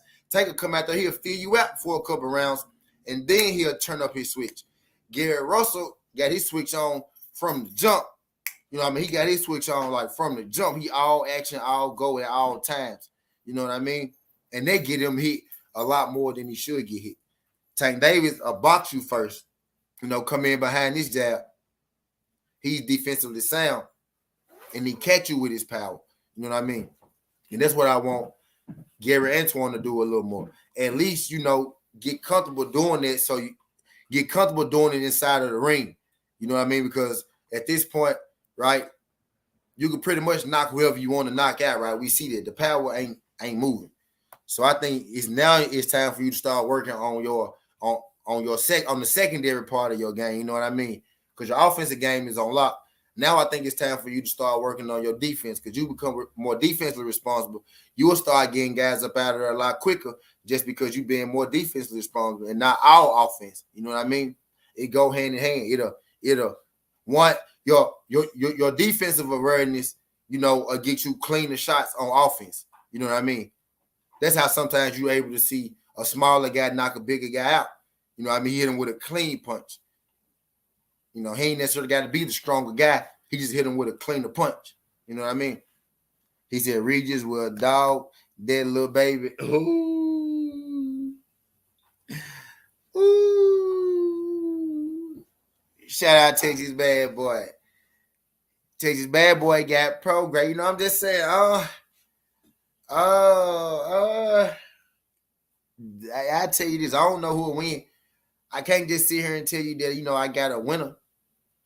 I can't just sit here and tell you I got a winner. Nah, they not, don't add, Upper, just fuck with us. He fuck with us. He ain't part of it. He ain't TWT. He just, fuck with the fam. He just fuck with the fam. But yeah, I wouldn't be sold that Gary Russell beat Regis Prograis right now. No, I wouldn't be sold. Only I would favor Regis Prograis right now due to experience, you know what I mean? Due to him, being a former champion, all that, fighting the tougher competition.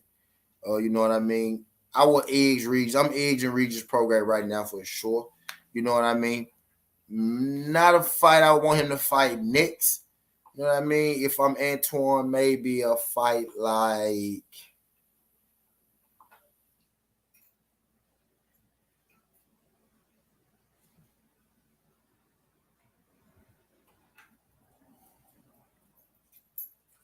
if I'm Antoine 140.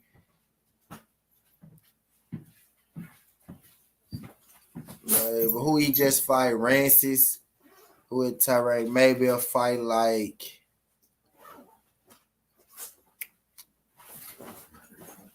all right.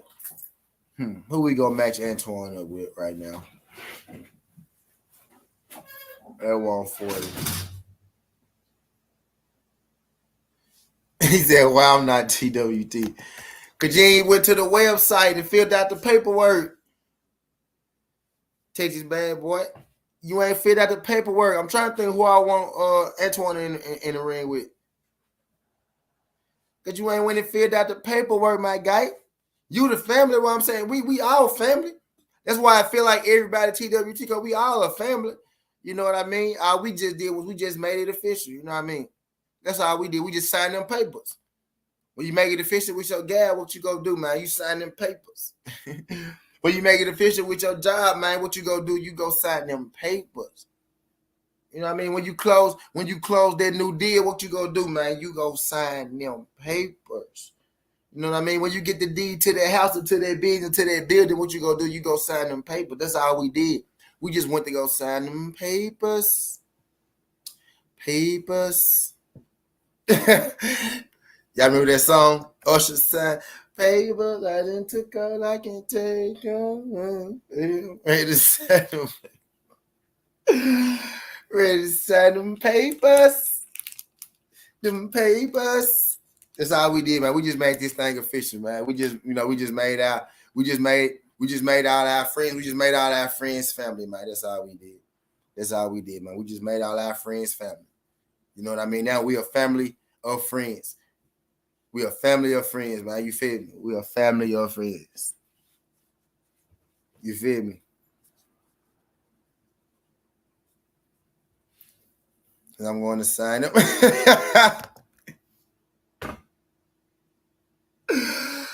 Inside them papers. Them papers. Look. Oh, man. I ain't finna play with y'all folks, bro. I ain't finna play with y'all folks. But hell yeah, I just, man. I liked the fight though. You know what? You know what my only problem is with Gary Antoine fight? You know, feels it. You know my only problem is with Gary Antoine fight for real. The only thing I got a problem with, and then and my reasoning is a little different from everybody. And I ain't gonna say too much. I ain't gonna say too much on it because I want to do a official Southerntea and compare and contrast the Bud stoppage with the Gary Antoine Russell stoppage. But my only thing, man, my problem was with the stoppage, bro. That was my only problem. If we really look at that thing, let's look at the full aspect of what happened, right? Let's look at that fight as a whole. That was a great fucking fight. Now, it wasn't between two overly popular fighters, two big names or no shit like that. But fuck you. That was a great fucking fight. That was an extremely enjoyable fight to watch from the ding-ding to the stoppage, right? And more people spent time talking about the fucking referee than we spent time talking about the great fucking fight that we saw. That was like Rock'em Sock'em Robots in that bitch. That was like a fucking street brawl. There was two niggas stepping in the ring for 3 minutes, just swinging. Just swinging. Dog, them niggas was throwing bombs. You talking about a catch and shoot party, nigga? There was a catch and shoot party in that motherfucker. Them niggas.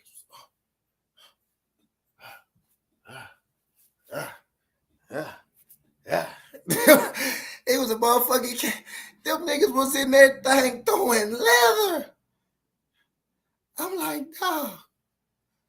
Is anybody gonna do defense? Do anybody know what defense is in this motherfucker? Dog. And y'all can say what y'all want to say. And I ain't saying that these niggas is Hagler or Hearns. I ain't say that, but there was a Hagler Hearns type fight. That was go watch that second round. There was a Hagler Hearns type situation going on out there. Them boys did not come in that bitch to be friends. Them boys did not come in that bitch for a decision. Them boys did not come in that bitch to leave that shit in the judge's hands. And the referee fucking ruined it. The referee fucking ruined it.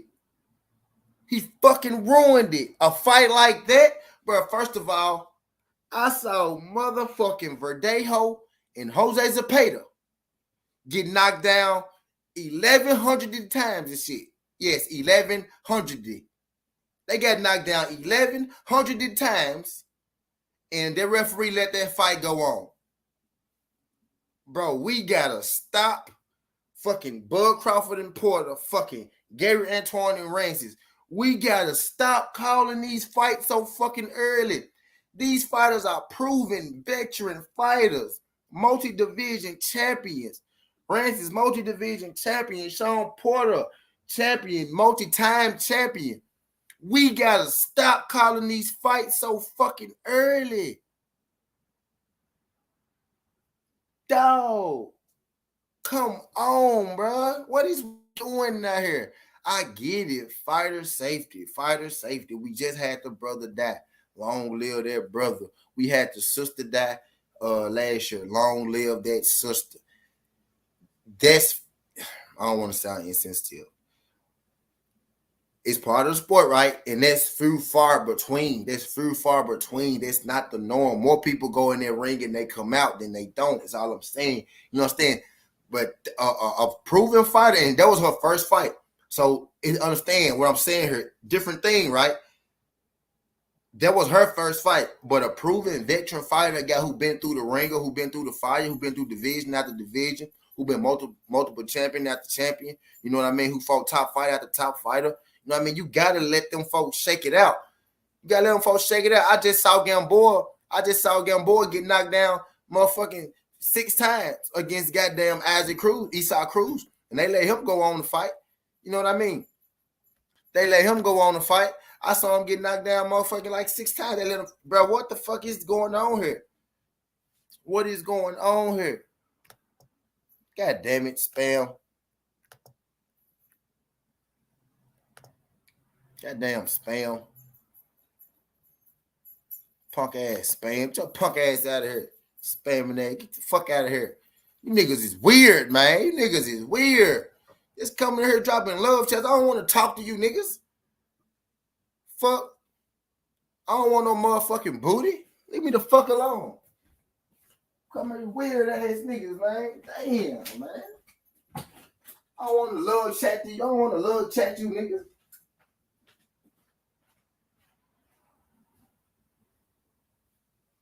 These folks weird, bro. I don't care what you do in your spare time, bro. If you want to watch my old videos in your spare time, that's what you do, but don't become talk to me and shit, bro. I don't want to talk to y'all, bro. I'm here talking boxing. Leave me alone, dog. Leave me the fuck alone, man. These folks stay coming here with that shit, man. I'm over having a good conversation. I want to come here with that shit, man. Fucking up my mood and shit. I was having a good goddamn day. That shit, I'm trying to click the comments and shit. That shit come up here, and now that shit on the screen. Y'all weird asses up out here. What the fuck was I talking about? Let me roll this fucking blunt, man. What the fuck was I talking about? These folks made me forget what the hell I was talking about. What the fuck was I talking about? I feel like I was talking about something good, too. It had something to do with Gary Antoine, didn't it? Oh, yeah, stoppages. Yeah, man, we got to stop letting these people, bro, we got to let these veterans, bro, prove themselves, bro. Like, bro, stop stopping these fights, bro. These guys, I get it. Fighter safety. Yeah, I get it, man. I get it. But sometimes y'all be being over safe. It's the sport of boxing. This ain't croquet. This ain't darts. You know what I mean? This ain't motherfucking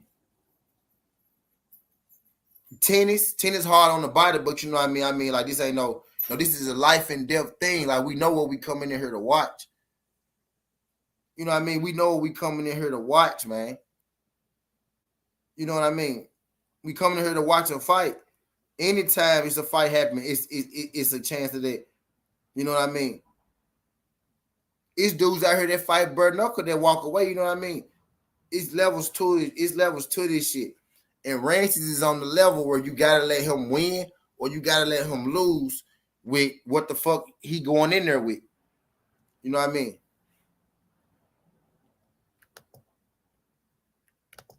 He said crooked ref on Gary Rancis, fighting crooked judge on Danny Jose fight crazy. Right, Tim.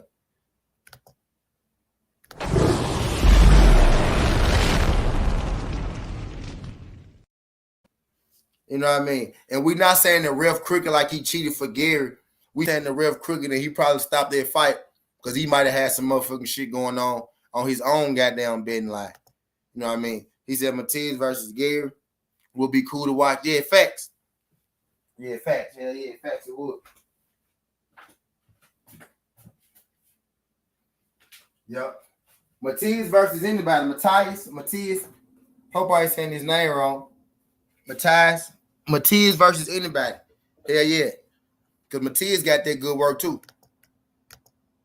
Yeah, facts, bro. Nah, for real though, Texas. I don't text. He did Sabrina, Matiz, Gary Antoine Russell will be tight. Yep, fact. Shout out to my guy, Yoda Wise.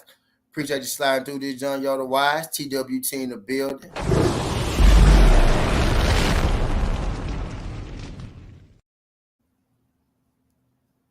Glad you can make it, Pim. Glad you can make it. Y'all do your boy a favor. Y'all smash that like button, whether you're here for a good time or a long time. If y'all could, do your boy a solid. Smash that like button for your boy. If you ain't subscribed to the channel yet, if y'all could, smash that like button, subscribe to the channel, and hit that bell icon for your boy. We ain't here talking this good boxing. You know what I mean? The subject matter, what's Jaron Ennis saying that he had Eimantas Stanionis. You know what I mean? He's looking to fight Eimantas Stanionis in his next fight. And again, he did say Keith Thurman too, but you know, I feel like at this point, Keith Thurman name is just something that people saying because I don't believe, and it ain't them. I'm not knocking them. You know what I mean? I feel like if you say Keith Thurman name right now, you just saying it to be saying it because I don't think Keith Thurman trying to fight nobody who a real threat to him right now. Keith Thurman don't even want to fight Conor Ben right now, and you got motherfuckers thinking, you know, you got a lot of motherfuckers think that Keith Thurman beat Conor Ben. He don't even want to chance himself and fighting Conor Ben right now. You know what I mean? So when people say Keith Thurman name, I don't pay no mind. I don't pay no mind because, not because of them, but I don't pay no mind because Keith Thurman ain't trying to fight no real smoke. You know what I mean? And Jaron been said he want to fight Keith Thurman for a minute. Keith Thurman act like he didn't even know who Jaron was one time. You know what I mean? So I ain't even trying to entertain that no more.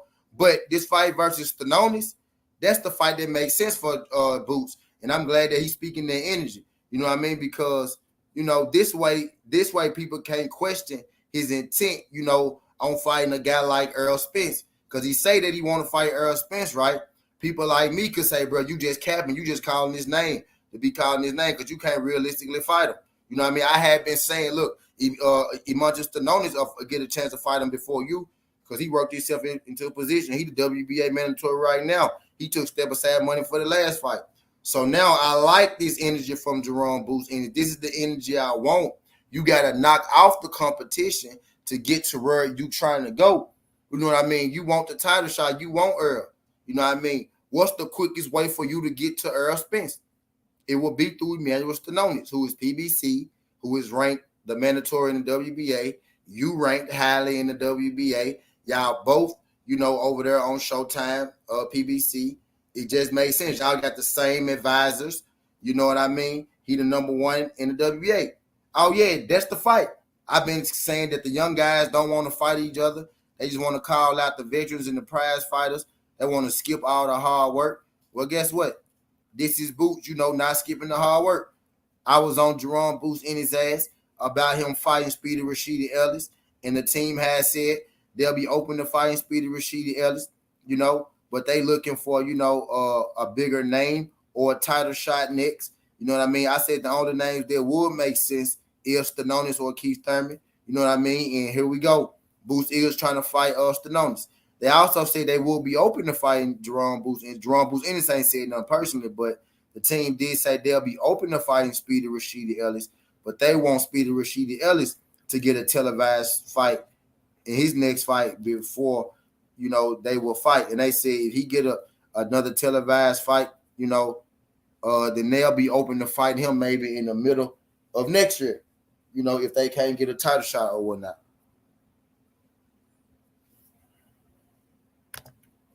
He said that would get Russell up for IBF mandatory too.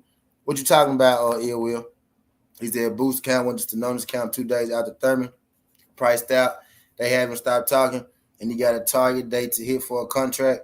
He got an announced date in 2 weeks if he don't get Stanionis.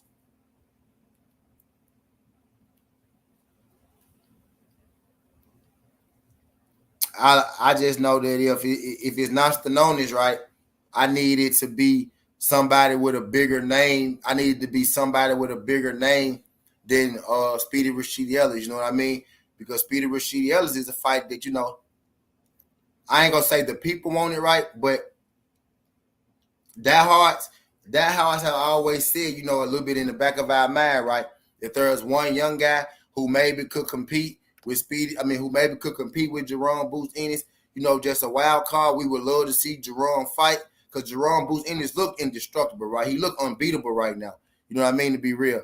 Only people look like they can compete with Jaron Boots Ennis is a champ, you know, Errol or Bud or something like that. I got 29 people in the building. Can y'all do your boy a favor? Can y'all smash that like button for your boy? Whether out here for a good time or a long time, you know, I know sometimes we forget. If y'all in here right now and y'all haven't, if y'all could leave back out, hit that thumbs up for your boy, smash that like button, come back in. You know what I mean? We in here talking this good conversation. You know, Boots called out Stanionis.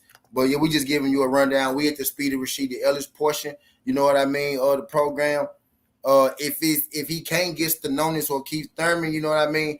I would like to see him fight Speedy. And if it's not Speedy, it need to be a guy of the same level or better than Jaron Booth. I mean, or better than Speedy Rashidi Ellis, you know what I'm saying? And they're just going by off what they said.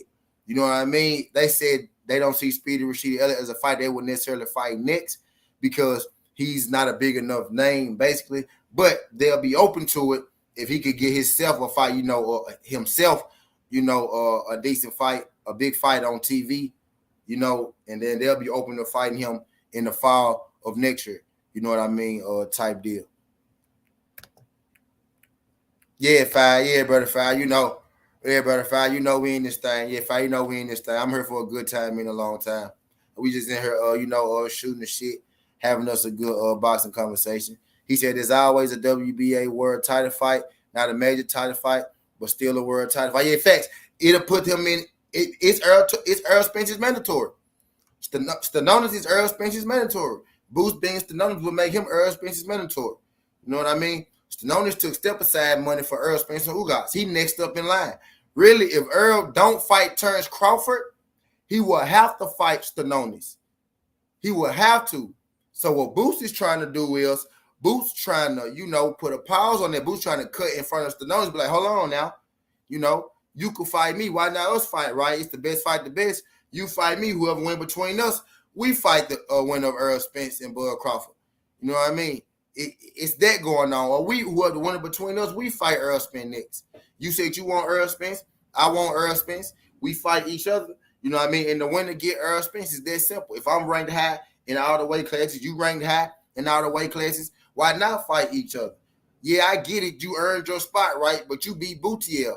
Who did Boutiev beat? He beat Jamal James. All fighters who are not as good as Jaron Ennis. So is boxing about becoming the number one contender and taking step aside money, or is it about the best fighting the best? Why continue to take step aside money? You can make even more money fighting Jaron Ennis, right? And you get to prove that you're really the best fighter out here. If you beat Jaron Ennis, you the man. You that beat the man. You the man that beat the next man up. Everybody is already crowning Jaron Ennis as their next great thing, which he is. It's people right now who think Jaron beats Ennis. I said beats Ennis. It's people right now who think Jaron Ennis beats Errol and Bud right now. If you beat that guy, you the next pay-per-view star. Because guess who the next pay-per-view star is? It's just a matter of time. You get what I'm saying? But this is how boxing working is crazy, right? Jaron Ennis could be a pay-per-view star in about 2 years, right? But if a guy would beat Jaron Ennis tomorrow, that victory over Jaron Ennis will make you a pay-per-view star today. And it actually works like that. It works like that a lot with black fighters, but that's Southerntea for a whole different day. What's good, there? Adams, appreciate you sliding through. He said he had to take Castillo because there was no one else, and Ortiz said no to fighting for a mandatory. They had to move. Castillo. Castillo was already at 147. Castillo was calling Jaron Ennis out a long time ago. That's why I wasn't even tripping on that fight.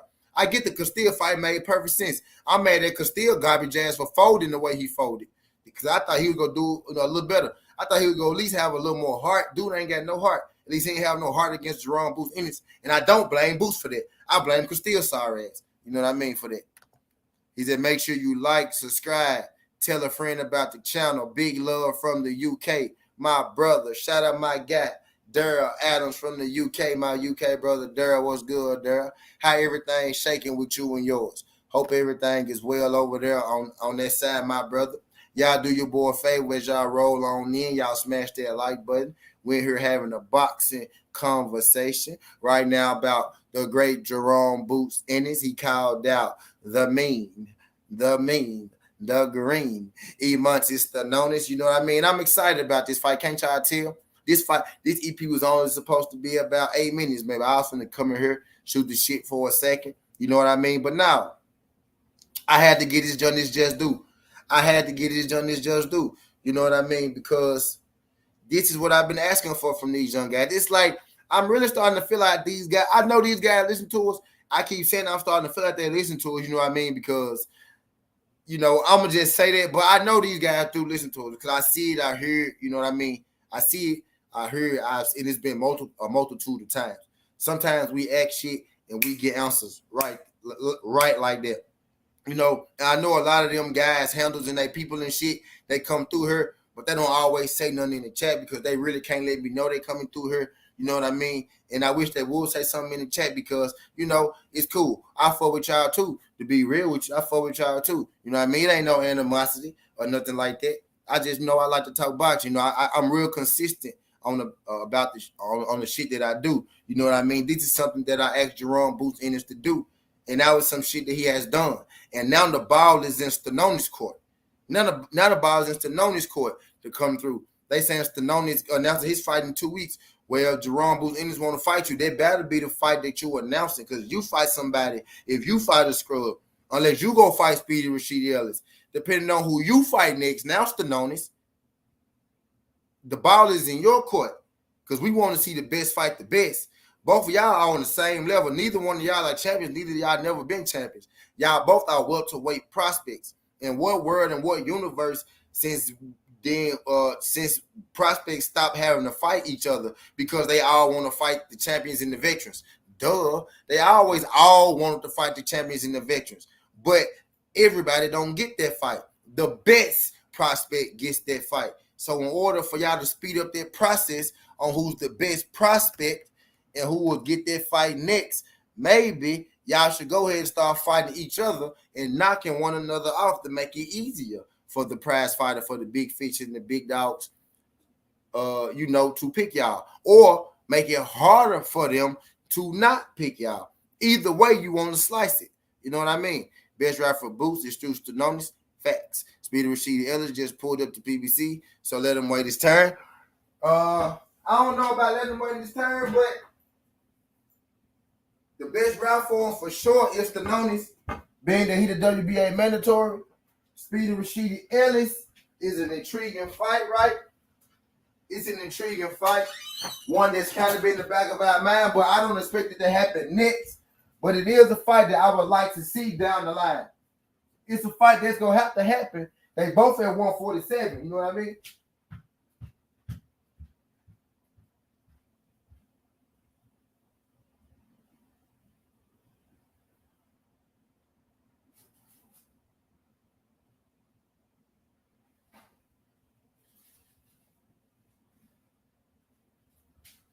It's a fight. It's a fight that's gonna have to happen, because they both at 147 and they both gonna be there for some time. You know what I mean?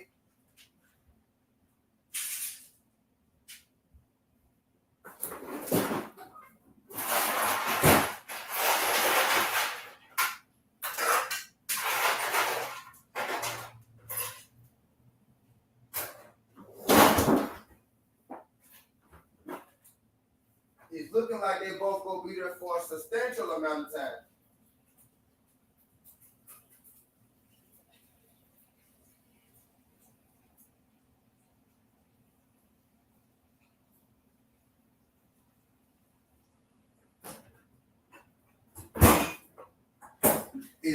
It's looking like they both gonna be at 147 for a substantial amount of time. At least another 2 years or so. You know what I mean? So yeah, Tim, it ain't a fight that I think gotta happen next, Tim. But I do want to see it happen, eventually or down the line.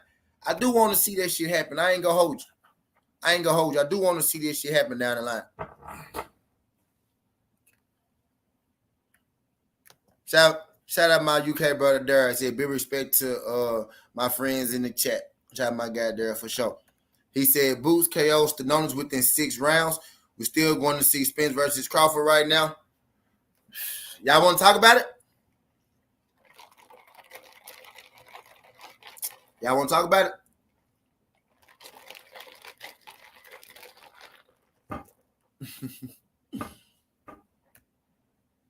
Will, you about to open up a whole nother Pandora's box right now, Will.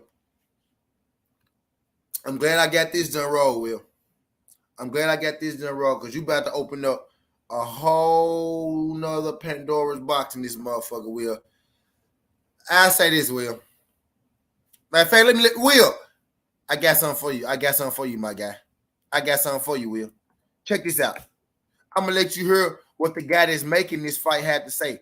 The last thing that the guy that's in control of this fight, right? I'm gonna let you hear what he had to say.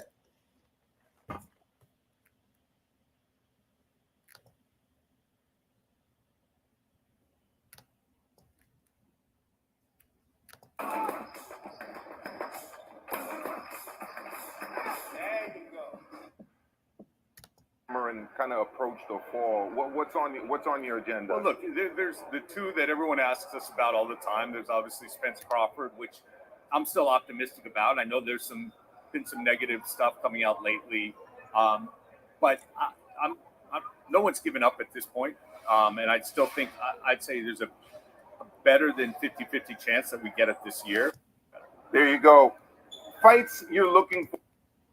Now, the reporter asked him fights you're looking forward to this year, Will, right? He said fights you're looking forward to. And listen to this Steven Espinoza talking. Listen to what Steven Espinoza had to say about Spence and Bud. Forward to most as we kind of get towards the end of the summer and kind of approach the fall. What's on your agenda? Well, look, there's the two that everyone asks us about all the time. There's obviously Spence Crawford, which I'm still optimistic about. I know there's been some negative stuff coming out lately, but I'm no one's given up at this point, and I still think I'd say there's a better than 50-50 chance that we get it this year. Ryan and Tank, ongoing discussions, still very early in that process, and so look, there's some significant obstacles there, but again, Tank and Ryan both want. So the guy that's making the fight say that it's more than a 50% chance. So that's what I'm going with right now. I'm going with it's a little more than a 50% chance that we get the fight that year. That's what I'm going with now. You know what I mean? Now, when you get to asking me why, the question that why is it only more than the 50% chance, that's when shit get interesting. That's the one that nobody got the answer for. That's the elephant in the room. They'll tell you that, oh, yeah, it's something stopping it. Oh, yeah, it's something, but nobody knows exactly what it is. Now, that's the funny part, right? What people go say now is it's the money. Not the money. Not the money. Bud told you it want the money. Bud said 60-40 was never a problem. It's not because either fighter scared. Bud said that nobody was ducking. But I don't even want to talk about that. He said Devin Haney not the franchise champion. It ain't no more franchise champion. The franchise championship is dead at 135. It ain't no more franchise. They got rid of the franchise belt when Devin Haney got it. They got rid of the franchise belt as soon as Devin Haney got it. That belt was designed to keep that shit from Devin Haney. He don't want Devin to duck nobody, so he ain't gonna let Devin Haney keep his straps and move divisions. Devin Haney not gonna be his prospect.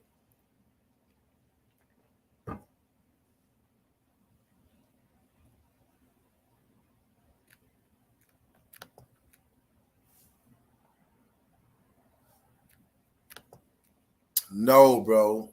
No. That's bullshit. No. That's the throw off. No, that's not it. That's a part of it. They trying to find a way to blame it on you. They want you to feel like it is your fault as a fan. Oh, yeah, it's your fault as a fan. A lot of these people don't even go to fights. I actually go to fights and buy pay-per-views in a multitude of different homes. You know what I mean? I sit here every single day, and I help promote these fights to everywhere. You know what I mean? I done had over a real, you know what I mean, 500,000 motherfuckers, come through here to come listen to me only talk about boxing, only do boxing content. You know what I mean? So I didn't promote this shit to the upteenth times. Ain't no way that nobody finna make me believe that it's my fucking fault that this fight ain't happening. The reason this fight ain't happening is because they don't want to get their ass in the ring. The reason that this fight ain't happening is because that motherfuckers got to learn how to keep their hands clean and motherfuckers don't know how to do good business. They got to get their ass in the ring. The fans are never a reason the fight not happening. How they going to tell us that the insignificant fan don't matter and then tell us we the reason that a fight ain't gonna happen. Nah, it don't work like that. We don't control shit. We pay for it. We don't control shit. They gotta put the fight on. We gotta pay for it. It's our fault if it don't sell. If it don't sell, they can't say it's not going to sell because of y'all and not put it on. Nah, it's our fault if y'all put it on and it don't sell. That's why you gotta do it. The thing is, a lot of this shit tank. Y'all think Bivol and Canelo? I said Canelo. That's how you know I'm finna get on one, nigga. I said Bivol and Canelo. Y'all think Bivol and motherfucking Canelo did what it's supposed to did? Y'all think Bivol and Canelo did the anticipated numbers? Y'all think that shit did what they was anticipating? Hell nah, that shit ain't do what they was anticipating. That shit tank compared to what they thought it was going to do. And I ain't talking Gervonta. That shit tank compared to what they thought it was going to do. That shit Gervonta Davis to what they thought it was going to do. Tanked. Fuck is you talking about? And I ain't talking about a tank pay-per-view. I'm talking about his motherfucking name. That shit Gervonta Davis. You know what I mean? Compared to what they thought it was going to do. Now, they think brothers like Tank and brothers like Errol ain't going to do shit on pay-per-view. And then when they hit 200,000, 250, 300,000, 350,000, now they eating off their ass. Because y'all didn't think they was going to hit 50,000. Because y'all thought niggas didn't buy pay-per-view. Y'all thought niggas didn't go to events. But Tank Davis and Errol Spence can sell out every fucking event they show they goddamn face to. But black people don't sell. I guarantee you put Errol black ass, you put Tank black ass in any city in fucking America. I bet you that bitch sell out. You will have motherfuckers coming from anywhere to go see them two brothers. Fuck you mean black don't sell? I guarantee you put Errol and Bud in that motherfucking ring, we coming to that bitch. And we gonna pay whatever the fuck you want to put out there. Whatever the fuck you want to make it, whatever the fuck you want to make the price, we go pay for it. And my nigga Ricky Williams go buy too. Fuck you talking about? And I'm going to buy a ticket to go, and I'm going to buy the pay-per-view in this house, and I'm going to buy it for a random motherfucking boxing fan house like I always do, every fucking pay-per-view. Y'all see a nigga on this motherfucking passing that link, y'all know what the fucking nigga be doing. I make sure I buy every pay-per-view for a Spur household that's not mine, because that's what I do. It's called tithes, my nigga. Everybody don't go to church all the time, but I'm a firm believer in God. I pay tithes, nigga. I pay it in a different way, though. Y'all niggas be worried about the wrong shit. Just like these promoters worry about the wrong shit. Y'all worried about what y'all think the fight go do. Put this motherfucking fight on and watch and see what it do. Most of these niggas don't even go to fights. I'm talking to the people who actually get up and go to fights, who actually support it, who actually get out here, talk this boxing content every day, who talk about all the boxers, not just one fucking boxer, who put their time, who put their time and their money into motherfucking this boxing shit, giving boxing content, bringing attention to the sport, bringing attention to fights. I'm talking to those people. We the ones that's gonna go support that fight. Y'all worried about the wrong shit. That shit is going to sell out. As niggas been asking this fight for 4 fucking years. You think niggas been asking for this fight 4 fucking years not to go? You think niggas been asking for this fight for 4 years not to fucking go? Get the fuck out of here. That's not y'all job. It's not y'all job to tell us what you think the shit go do. It's your job to put the shit on. It's our job to go to the fucking fight. It's our job to buy the pay-per-view. And then if we blow it, then if we steal it, then y'all say, see, this why we ain't get y'all this shit, this why that. But you gotta try motherfucker first. Goddamn.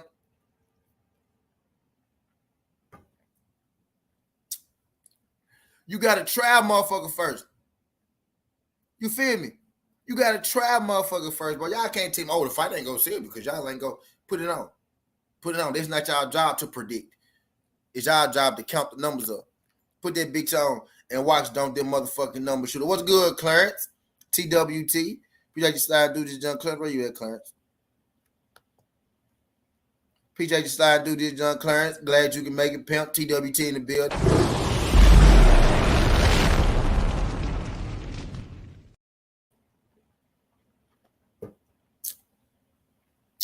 You know what I mean? Don't tell me we the reason. I'm tired. What's good, Coastal? Coastal in here.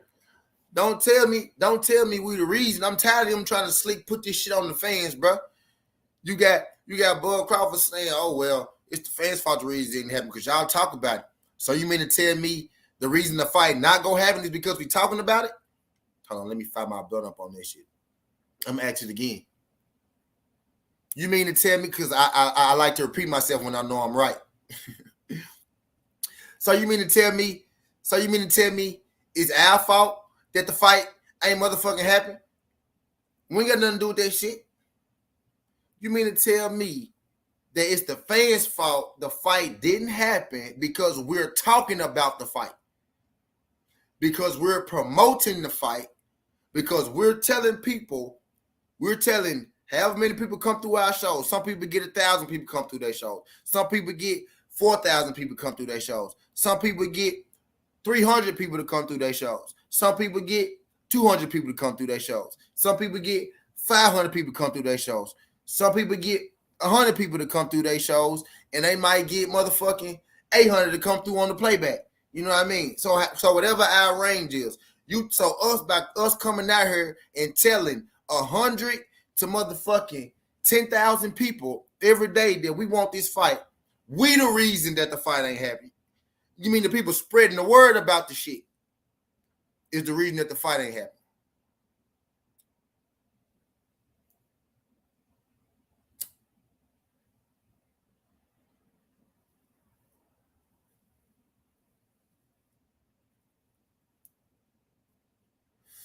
Houseway.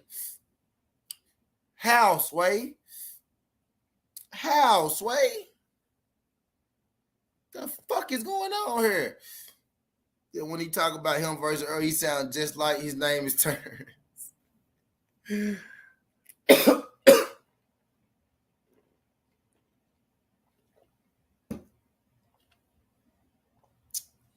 Houseway.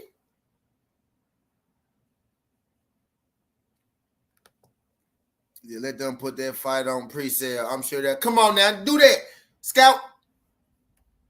Screw over.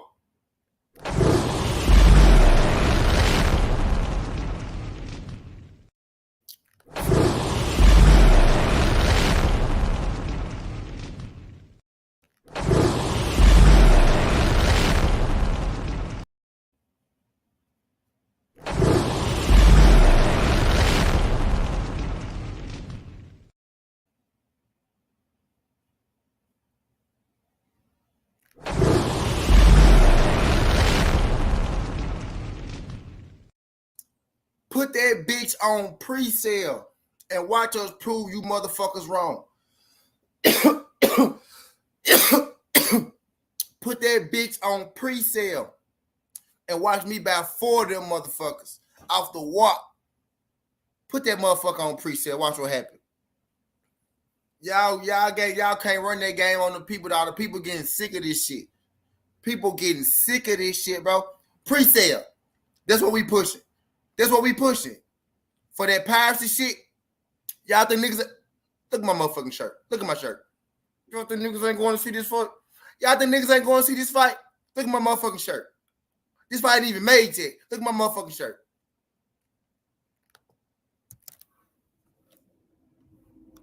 Y'all think niggas ain't going to see this motherfucking fight? Y'all think niggas ain't going to see this motherfucking fight? Y'all think niggas ain't going to see this motherfucking fight? Niggas is going to see this motherfucking fight, dog. Pre-sale that shit. That simple. Y'all want to say it's us. Y'all want to say this. Y'all want to say that. Put it on pre-sale. I'm putting this shit back up there, Tim. I'm putting this shit back up there. Hey, somebody tell Espinoza.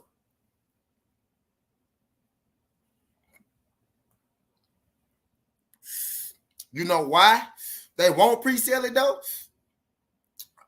I'm going somewhere. Don't go nowhere. Don't go nowhere. Don't nobody go nowhere. Y'all smash that like button for me, though. You know why they won't put it on pre-sale? You know why they trying to blame you, blame me, blame Ashley, blame Skywalker, blame Clarence, blame Will, blame G5? You know why they trying to blame all us and shit? You know why they won't put the fight on pre-sale? To just see what they do? Because that means that we would really have to have been the problem. We not the fucking problem. They go whitewash us into thinking we the problem. Oh, y'all not go battle fight. My guy Tim just put that shit to bed right here on Southerntea. Do it. Pre-sell it. But they not going to pre-sell it because we not the fucking problem. Us still in the fight, not the fucking problem. The problem is inside. The problem is on the inside. And that's what they don't want to tell you. What do people, we can take relationships, for example. What do incomplete people do in relationships? What do people not ready to deal with their own shit in relationships do in relationships? They reflect it off you. They bring it to you first. They come to you with their, they come with you. They come at you about a problem that they got with you. You may never even bring it to them, but they'll say, they'll just come to you with something like, if you got a partner, you know what I mean, who don't know how to communicate, you know what I mean, and you can feel they don't know how to communicate. They'll come at you first and be like, hey, I think you need to work on your communication skills. You like, bitch, I just said that about you last week. What you mean? You know what I mean? Like, they're trying to hit you with it first. What they doing right now is they hitting us with it first. They like, you need to work on your communication skills. That's why our relationship suffer. And the whole time you've been the one trying to open up the communication the whole motherfucking time. They've been in the dark and shit. That's what they doing to us right now. They say, hey, it's y'all fault this fight. Hey, it's y'all fault. Y'all, because y'all go steal it. Yep, y'all go steal the fight. That's why the fight ain't happening. Y'all go steal the fight. Yep. Yep. Y'all go steal the fight.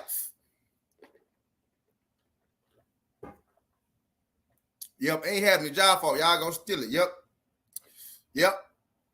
Well, okay, pre-sale. Put it on pre-sale. Put it on pre-sale then. Let's solve their problem. Put this shit on pre-sale. Look, pick up these motherfucking idiots again. Motherfucking idiots. Put up. That's all the that's Daniel Killihan and them right there trying to get my channel banned right now.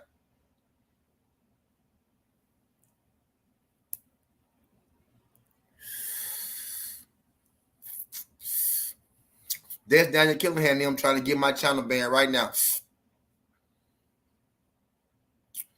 Right now.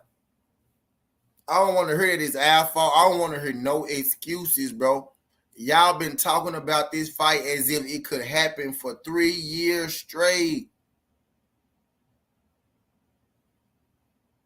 We've been talking about this fight as if it could happen 3 years straight. Why all of a sudden it's so hard to make? Because it's not neither of these fighters not wanting to fight each other. That's not the thing.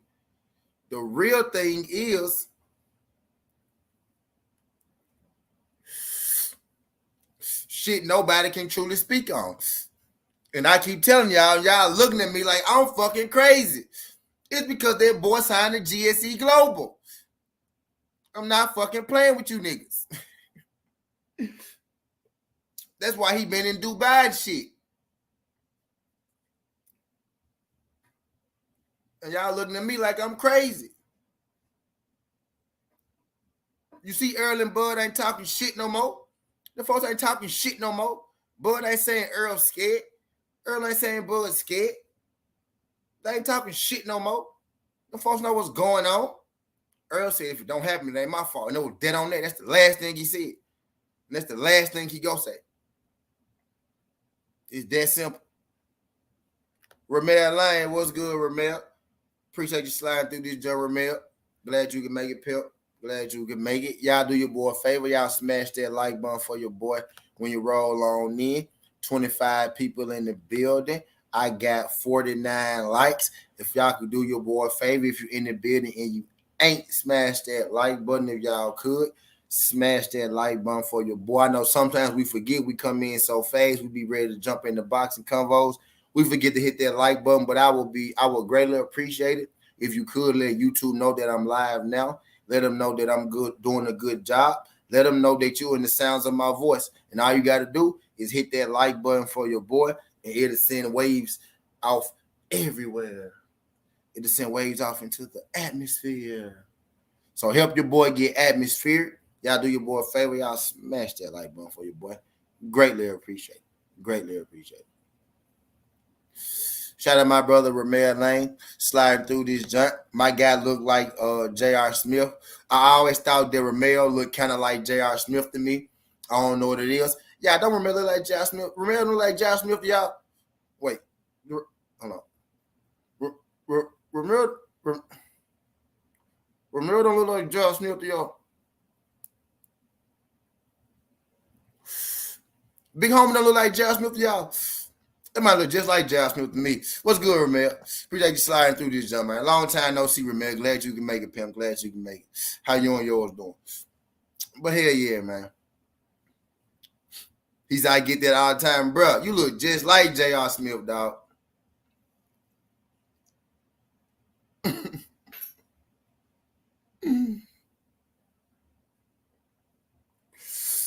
You look just like J.R., dog.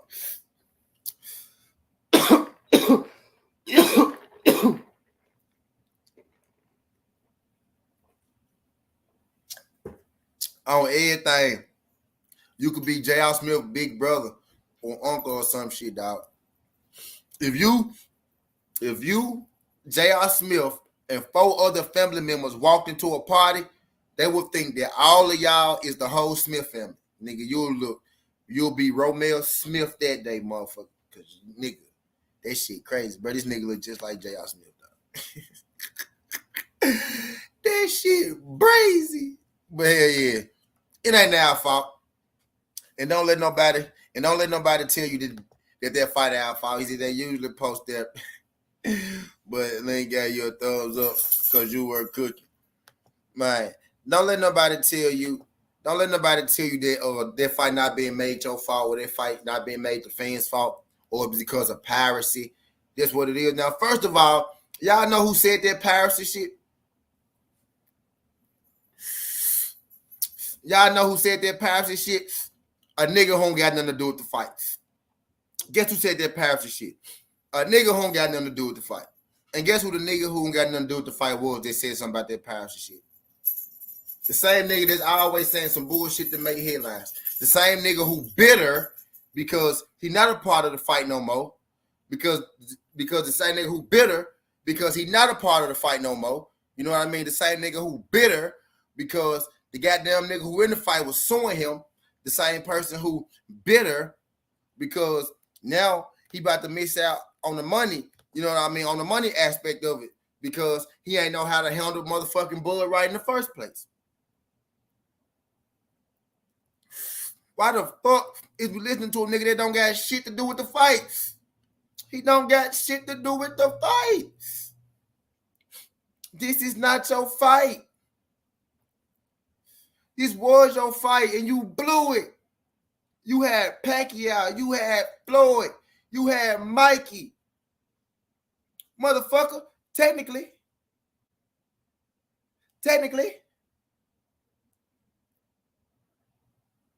you had motherfucking De La Hoya too. You did have De La Hoya. Nigga, let's get rid. Nigga, you had Mike Tyson. Nigga, you had motherfucking Lennox Lewis. Nigga, you had motherfucking Muhammad Ali. And you blew it. That's what you do. You blow shit. You blow it. You blow shit up. Mikey left. Pacquiao left. Muhammad, you robbed him. He should have left. Fuck is you talking about? Lennox Lewis left. Goddamn. Who I'm missing? Who the fuck I'm missing? I'm missing somebody. But then everybody leave you. You won't get shit. Bud Crawford left. This ain't your fight. Why we listen? He talking about piracy. Bro, shut up. Shut up. A1 Hoops On. What's good, my brother? A1 Hoops On. Appreciate you sliding through this John TWT in the building.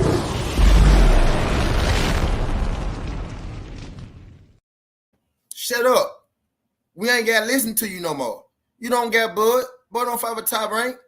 We had to listen to that bullshit when you had something to do with the fight. We ain't got to listen to that bullshit no more. Bud is all motherfucking man. We listen to Steven Espinoza, nigga, and Bud Crawford, and Bo Mac fat ass. We ain't listen to Bernie. Bernie don't know shit. Bernie the cheerleader. Shut up, Bob. We don't care. You don't got nothing. This don't got nothing to do with you. Now you got everybody out here talking about that piracy shit and blaming us and shit. Now everybody want to piracy. They ain't no motherfucking pirate. Put it on pre-sale. We just gave you the plane over here on Southerntea. My guy Tim Skywalker, TWT. Make sure y'all pay my nigga. Make sure y'all pay my nigga when y'all finish that shit. Make sure y'all pay my nigga. Let's push that. Pre-sale it so we can show you full of shit.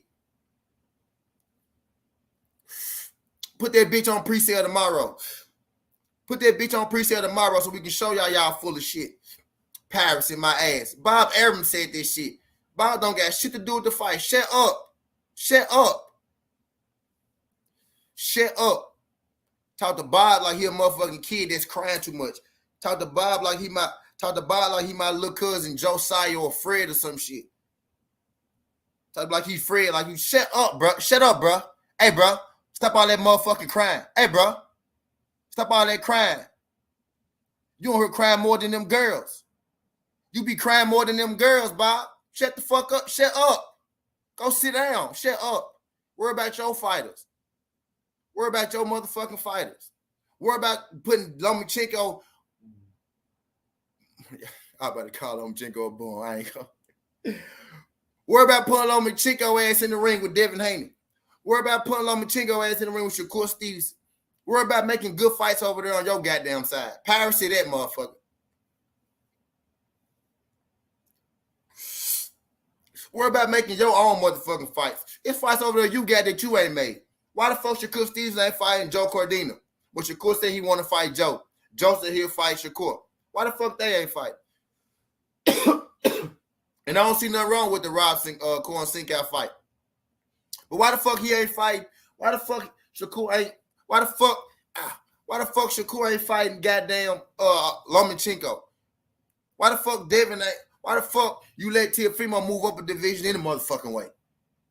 Why the fuck he ain't fighting motherfucking Barboza? Why the fuck Tio ain't fighting goddamn? I can't say Zepeda no more because Zepeda about to fight Regis Prograis. So worry about your shit, bro. You got shit over there that you need to be fixing. Why the fuck you worried about Errol and Bud? And then one of them your goddamn fighters. And then one of them your goddamn fighters. Fuck are we listening to you for?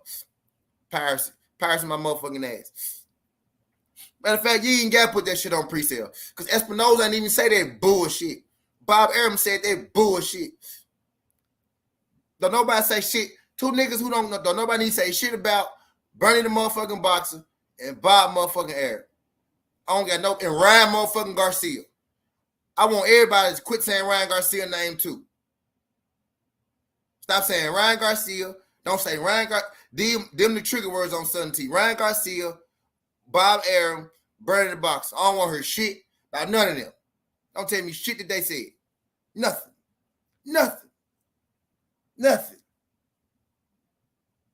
And I hate that everybody keep talking about him. I hate Steven Espinoza said his name because that made me talk about him. Ryan really ain't going away nowhere. He really ain't going nowhere. I realized that after Fortuna. That nigga really not going nowhere. That nigga Cap don't fight nobody. But that nigga not going nowhere because everybody, we can't help but talk about him. I'm talking about him now, and I don't even want to talk about him. It's sickening. This shit is sickening. Damn. But most definitely don't say shit about no motherfucking Bob Arum and Bernie Boxer. Now it's the Paris. Now it's the fans ain't go back because Bob Arum said it. Stop it. Bob Arum don't got shit to do with this fight. Bob Arum, worry about you not doing ever doing pay-per-views. The reason you don't do pay-per-views is because we didn't go back your shit. That's your problem. You want to blame piracy because you want to kill pay-per-views. Because you can't sell none. You can't sell pay-per-views because you don't believe in your trash-ass system or your trash-ass fighters. That's what it is. So you just don't do them. So you want to kill the ideal of pay-per-views. That's what it is. Stop telling me what the fuck Bob Arum be saying. Bob Arum, I already told you his fighters do bad pay-per-views. I already told you that. Of course he against pay-per-views. Piracy. That's why we don't get the blah, blah, blah, blah. Nah, nigga, because you don't put on the good fights. That's why. Idiot. Why the fuck Lomachenko ain't fighting Devin Haney? Next. Do it twice. Do it twice. Yeah, shut up. Shut up. Shut up. And worry about your shit. Shut up. Shut up. All that motherfucking crying. And worry about your shit. Shut up. Piracy. Bob Arum started this shit. A nigga who ain't got nothing to do with the motherfucking fight. He ain't got shit to do with the motherfucking fight. Don't tell me shit Bob Arum said.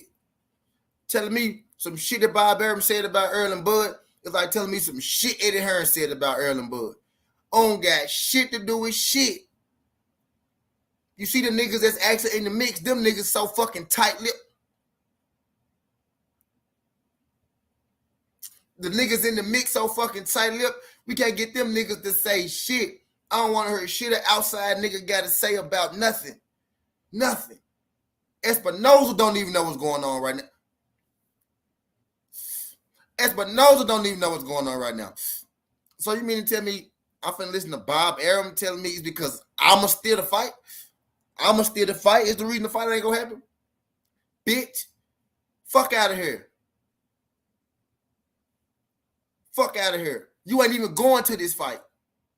Bob. Fuck are you talking to me for? You're not even going to the fight. You're not buying this shit because you don't want it to happen. Because it's a big fight. Duh. That's why you against it. Shut up. Shut up. You ain't even going. Fuck is you talking to me about this fight for? Make that shit make sense. Oh, the reason this fight ain't gonna say it because y'all not gonna buy it. Y'all not gonna go. Nigga, you ain't gonna buy it. Nigga, you ain't gonna go to it. Because it's a PBC fight. Fucking goof. Shut the fuck up. Don't want piracy. Piracy, Bernie, Ryan, and Bob. All them words banned over here. So I don't want to hear nobody say none of them words. Them trick. Piracy. Y'all write this shit down. Piracy, Bob, Bernie, and what the fuck? Piracy, Bob, Bernie, and Ryan. Them the trigger words on Southerntea. Don't nobody say them shits. I don't want to hear shit about that. Nothing. If Bud didn't say it, if Errol didn't say it, if Espinoza didn't say it, I don't want to hear shit about it. Yeah, I'm adding. I just add, yeah, piracy. Don't say piracy. Don't say Bob. Don't say Ryan. And don't say Bernie. How about Roller and T.O.? They real boxers, I guess, so they cool. Matter of fact, don't say Roller either. Don't say Roll. You can add Roller in there. T.O. real boxer, so I won't. We're gonna have to talk about T.O. eventually. You know, I expect to be talking about T.O. eventually, I guess, you know.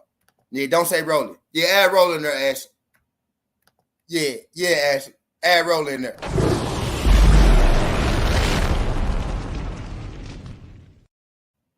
Yeah, add Roller in there. Is that T thing you not mentioning? On the flip side is that he don't realize that he's bringing them more light to the fight. Literally, any publicity is good publicity. He gonna make motherfuckers really want that bitch. Exactly. He trying to kill it though.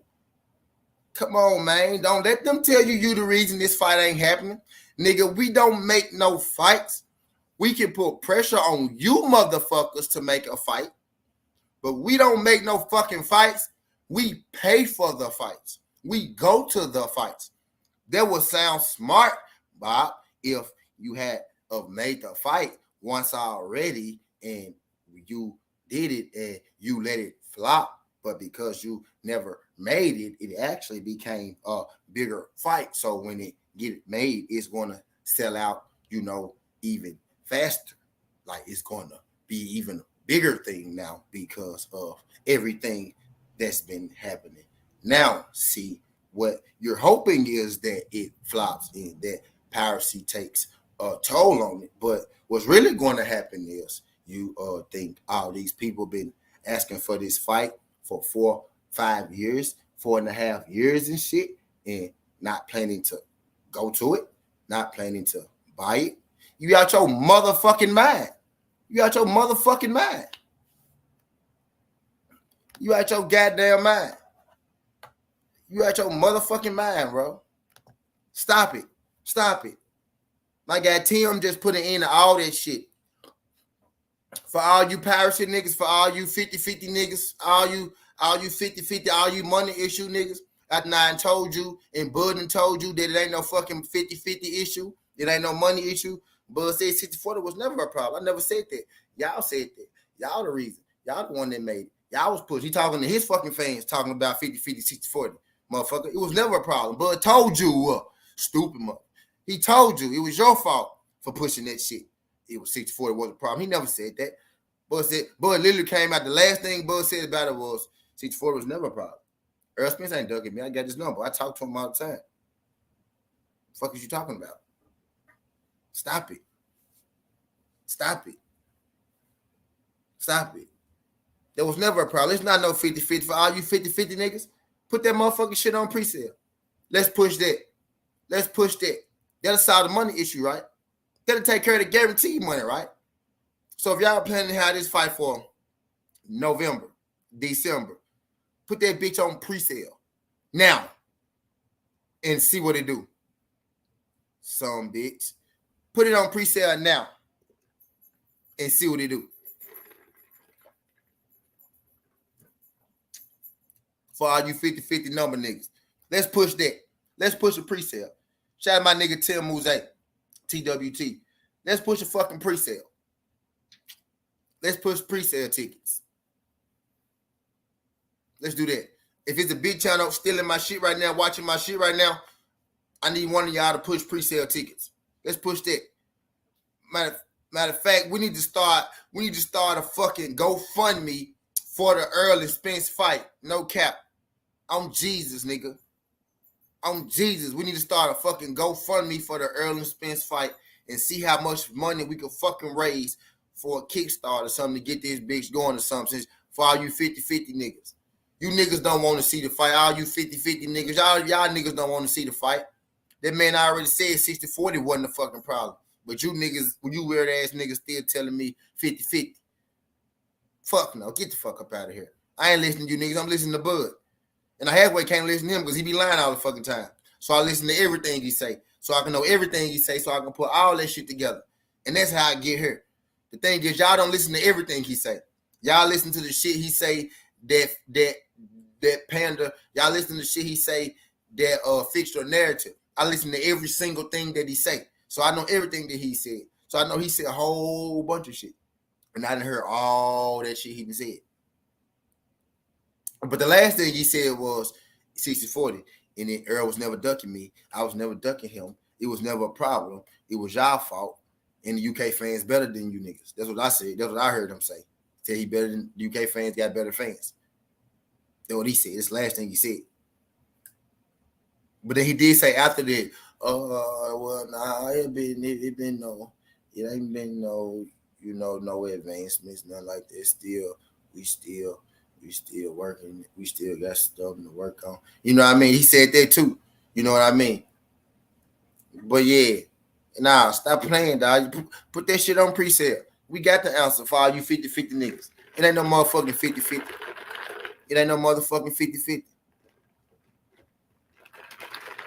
It's that motherfucking elephant in the room. It's that motherfucking elephant in the room. And I dare anybody to bet me that Bud Crawford ain't say 60-40 wasn't a problem. Act like y'all ain't see that interview. And I think it was a Radio Raheem or some shit like that. Act like y'all ain't see that interview when Bud said 60-40 wasn't never a problem. He got Errol Spence's number. They be talking and Errol wasn't ducking him. Act like y'all ain't see that shit. Stop playing. I don't want to hear that shit, dog. Not listening to you niggas. And again, I don't want to hear it. I don't know if Bud didn't say it, if Espinoza didn't say it, if Errol didn't say it, don't tell me shit about it. Just like I don't come tell you nothing that them niggas ain't say. I don't come on here telling you nothing no henchman didn't say it. No side nigga didn't say it. I don't come telling you shit. Nobody, no cousin didn't say it. When I quoted what Espinoza said yesterday, I let you hear what Espinoza said. I just play what Espinoza said. I say the shit that come out of these boxers' mouth or their managers or their teams. I didn't eliminate half a Bud fucking team because they be saying any fucking thing. That's why I don't want to hear y'all say the other word that I banned from the show. I don't want to hear y'all say that one because he a motherfucking fool. Don't listen. I don't want to hear shit he got to say. Nothing. I don't want to hear shit he got to say. Only person I listen to on Bud team is Bud. And I hear everything Bo Mac say. Even he be bullshitting sometimes. You know what I mean? Only person I take with some credibility is Bud because he's the guy at hand and I can fault him. I can fault him for what he say and what he do. I can't fault him for what nobody else do. So I listen to Bud when it come down to that shit. If it ain't Bud, Espinoza, or Errol, I don't want to hear shit about this fight. Don't tell me nothing about no piracy because a nigga who don't got shit to do with the fight told you that. I don't want to hear that shit. Five, what's wrong with him? It's a great idea if they want to do a pre-sale on tickets. It's because Bud not been do the pre-sale on tickets. If they want to do if they won't do a pre-sale, it's because it's not our fucking fault. They don't want to really see if it's our fault. A pre-sale, right? Will answer that question. Oh, this fight ain't gonna sell. It ain't gonna do that. Y'all niggas gonna steal the fight. Y'all niggas ain't gonna bad. Y'all niggas don't go to fight. Y'all niggas, my nigga. It'll answer all them motherfucking questions. Y'all niggas ain't go. It'll answer all pre-sale that bitch. We need to pre-sale that bitch, and we need to see where the ticket sales come from based on region. Fuck is you saying? We need to pre-sale that bitch, and we need to see where the ticket sales come from based on region. That's what we need to do. That'll answer all. And I just want them to keep up with the regions just so we could see where the ticket sales, the pre-sale tickets coming from. Like what part, West Coast, East Coast, South, North type shit. You know what I mean? Midwest, wherever. Midwest too. Like, I just want to see where. Midwest kind of South, bro. But anyway, I need a fucking map. Put that bitch on pre-sale. And I need a map of where the fuck the pre-sale tickets coming from. So we can put in all this shit, all this bullshit that people be. I hate to hear people talk about bullshit. Bruh. What the fuck do they gotta do with getting a fight done? What the fuck they gotta do with boxing? That shit makes zero sense. You be talking about you not being productive and getting the fight done.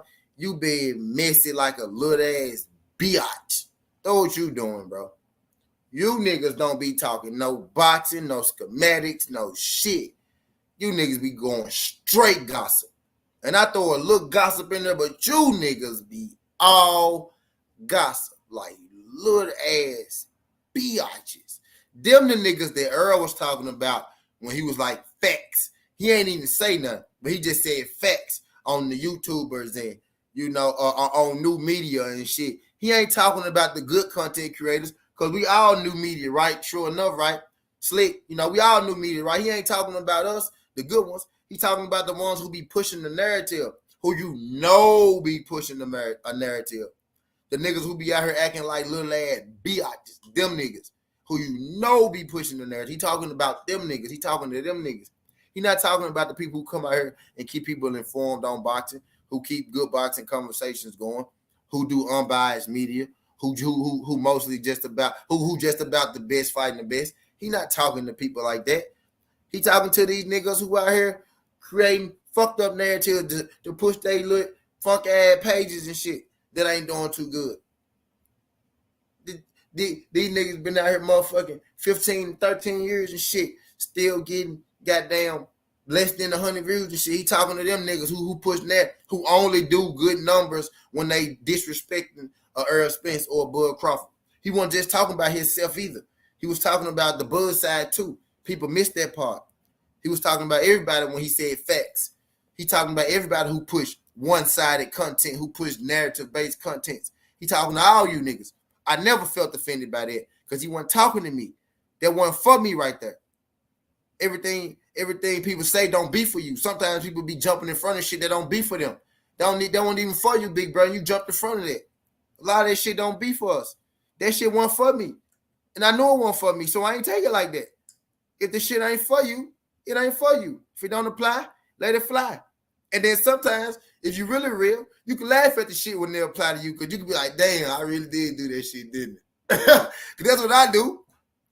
That's what I do. That's why, man, for me, it ain't about being right. It's about getting it right. On some real shit, just real quick. I ain't seen Quick Wit today either. My real Quick Wit done said some shit. I be like, damn, I did do that, though. I do that.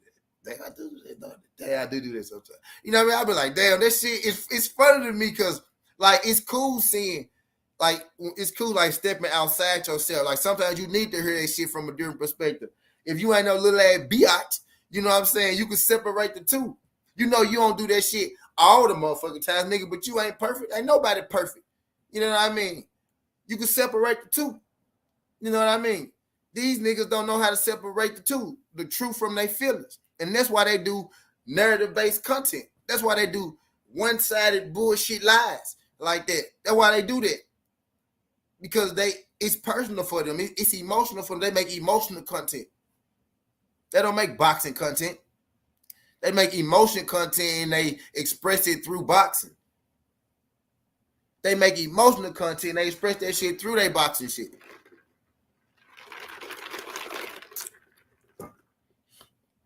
A lot of these niggas just don't like Errol Spence because people like Errol Spence. And then Errol Spence ain't even got a rabid fan base. So I don't get why motherfuckers so upset that Errol Spence got the little fan base he do got. You niggas upset now. Imagine when he really get all of Texas. He got a big portion of Texas. He ain't even got all of Texas yet. Not including him getting really the fucking USA or him really, shutting down like the whole South. You know what I mean? He creeping, he getting there. You know what I mean? But guess what the beauty of this shit is? And we go back full circle. Because guess what the fight is that'll get Errol to that spot. And guess what the fight is that'll get Bud Crawford to that spot. It's the fight of them between one another. It's the winner of Errol versus Bud. That's the fight that's going to put them on that next level. That's the fight that's going to make them their household name. That's the fight that's going to make them, that standout superstar. You know what I mean? They're recognizable face and name everywhere. You know what I mean? And Errol is right now, he at the cusp. You know what I mean? Type shit. This fight for undisputed, man. This is the biggest fight in boxing. People know this. People feel that shit. Bob Arum know this. Bob Arum feel that shit. That's why he downplaying this fight. You know what I mean? That's why he downplaying this fight. Because he ain't trying to see this motherfucking fight happen, especially with it not being under his motherfucking tutelage. You know what I mean? Especially with him not being able to have a motherfucking say so in it or horse in the race. I know he did. Bob Arum really believed Terence Crawford was coming back to him. I think he thought Terence Crawford was coming back to him until it was too late. And then by the time it was too late, he realized the only move that he had was to make somebody he thought could beat Terence Crawford his mandatory. You know what I mean? And once he realized that, and once he realized it was too late, he was like, damn, all right, well, fuck it. I'm going to put him in there with Sean Porter. And it was too late by that time, motherfucker. And Bud walked on up out of there with them goddamn straps. You know what I mean? And he walked on up out of there with them straps. I didn't have my motherfucking monetization on today. I said the Nato Upper Echelon. Make sure you turn your shit on every time. And I sat here and I ain't even turn my own motherfucking shit on. I'd have slapped my motherfucking self for that right there. Put some powder on my own hand. Slap my motherfucking self for that. You know what I mean? Well, hell yeah. But hell yeah, man. You see what happened? No, I don't want to eat y'all face and shit. I mean cookies and shit. Why you see what happened? Nigga asked me one thing about Errol and Bud fight happening. I done went on the whole motherfucking 45-minute rant. Nah, really what it was. Here go Big Dog with it. Big Dog with it. All right. TWT. Big Dog with it. The newest member to the family. We excited to do this, young Big Dog. Glad you can make it. TWT in the building. Of course, he come in. Kung KO Spence. And Dog Vader. Perfect.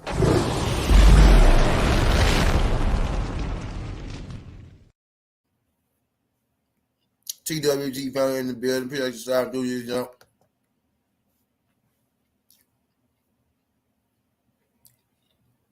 When you started talking about Boots Stanionis, you know, and then of course we're talking about 147. So I knew we couldn't go too long without talking about, you know, the top dogs. We actually did pretty good. We went about what? About an hour and a half. We went about an hour and a half without talking about them, and then, you know, we came up and shit. Here we are an hour later. Jose. What's good, Jose? Appreciate you deciding to do this jump.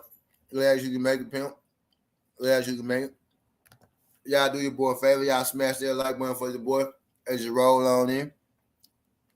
Whether you're here for a good time or a long time. If y'all could smash that like button for your boy as you roll on in. When they're having a boxing conversation, you know what I mean? Feel free to drop a comment. You know what I mean? Feel free to speak. You know what I mean? Don't be a stranger. My guy Derek Adams said, Boosting Ben, take over from 2023. Yeah.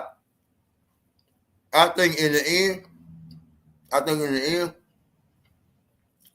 those are going to be the top two. I really do. The thing is,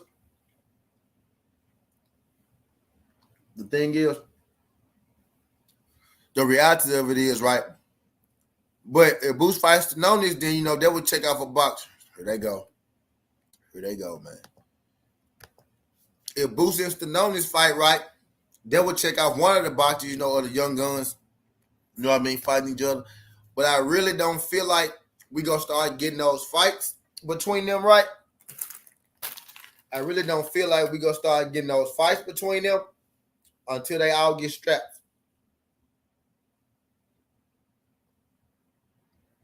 Because, like, right? And not because they're scared of each other, right?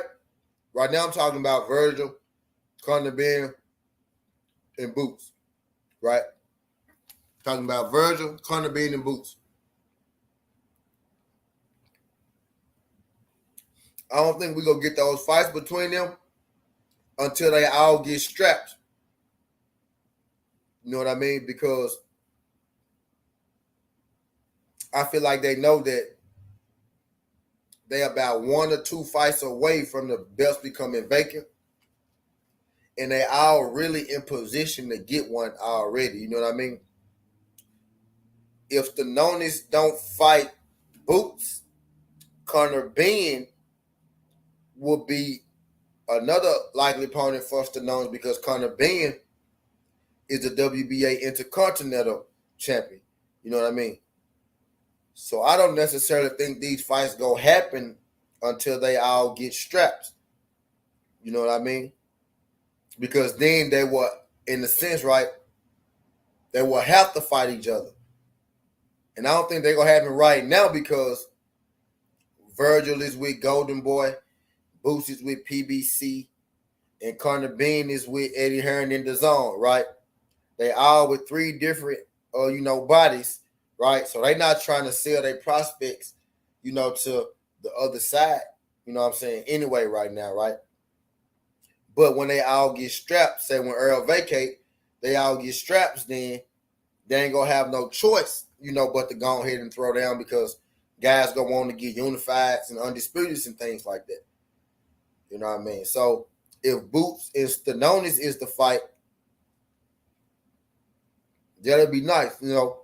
That'll be the first prime for prime prospect matchup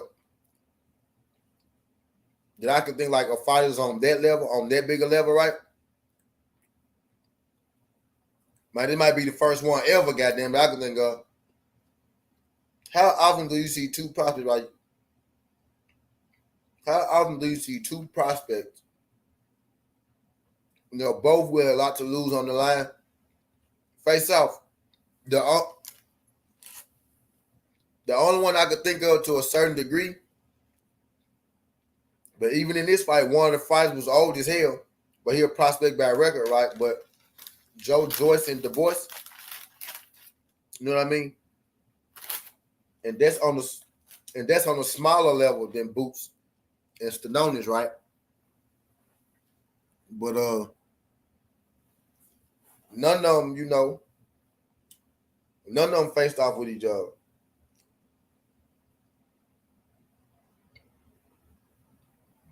And y'all higher on Butiev than I ever was. I be getting mad when people mention Butiev too.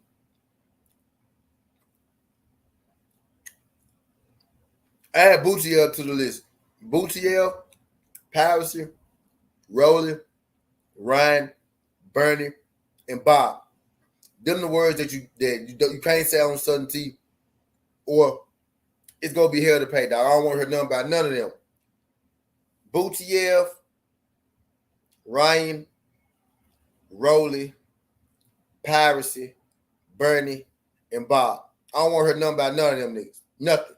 Shit.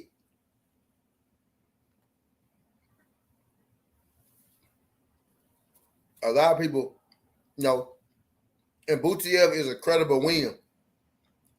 But let's not act like that nigga just cold or something. That nigga regular as hell. He mid-grade. Man, he's some passable mid-grade. He's some motherfucking mid that you have to settle for. They'd be a little better than the rest of the mid, right? And you been in a tight situation, so you had to smoke that shit this one time because like you was out of town or some shit. You know what I mean? Or you was having a hard time back in the day, you know what I mean, type shit. So you had to get you one of them mid packs, man. He a smokable mid pack, though he is. He a serviceable look. He'll be a good fifth name on your resume. He'll be a good fifth name on your resume. Yeah. He that mid pack. Butiev. He'll be a good fifth name on your resume. Yep. Middle of the pack. If I ever knew a middle of the pack nigga in my life, it was Butiev, mid pack. Matter of fact, I'm nicknamed Butiev mid pack. Yep. I'm adding that nigga to the list, man. He on the list. Don't say his name either. So yeah. This fight with Boots will hold 10 times the weight of a Butiev fight. Now you know what will make the Butiev win better? It'll sound better when you say, man, he beat Boots. Now it'll sound better, right, if you say, man, he beat Butiev and then he beat Boots. Now that'll be lie, right? You gotta add the win together. You gotta add the win with the other win. But if you fight a nigga like Butiev and then you fight a nigga that we ain't never heard of, sir, get to the back of the bus. Get to the back of the line. Back of the line, nigga. Sir. No, Butiev ain't the name. If the Butiev is the best name on your resume at the end of your career, you fucked up. You did something wrong. Something went horribly wrong at some point in your career, my guy. Butiev, like I said, he a fifth name on the resume. You gotta be like, man, he beat motherfucking Conor Ben. He beat motherfucking Virgil Ortiz. He beat motherfucking Speedy Rashidi Ellis. He beat motherfucking he fought Boots. He fought Boots. He ain't win, but he fought Boots. Right? And he beat Boutier. That's how you gotta throw Boutier in there if you're talking about Stanionis. If you want Boutier to hold some weight. You gotta be like, he beat Conor Ben, fool. He beat Conor Ben. He beat David Avenesian. He beat Virgil Ortiz. He fought Boots, right? He fought Boots. He fought Boots, fool. He fought Boots. He fought him, though. He fought him. And then you gotta be like, and he beat Boutier. Come on, bro. You know what I'm saying? Boutier the 5th nigga on your resume, bro. You ain't naming Boutier. Boutier ain't. Boutier. Boutier. Boutier ain't the nigga you leading off your resume with, dog. Boutier ain't the nigga you like, man, nigga, I beat Boutier. Bro, when you have your interview with your old nigga, you ain't gonna be like,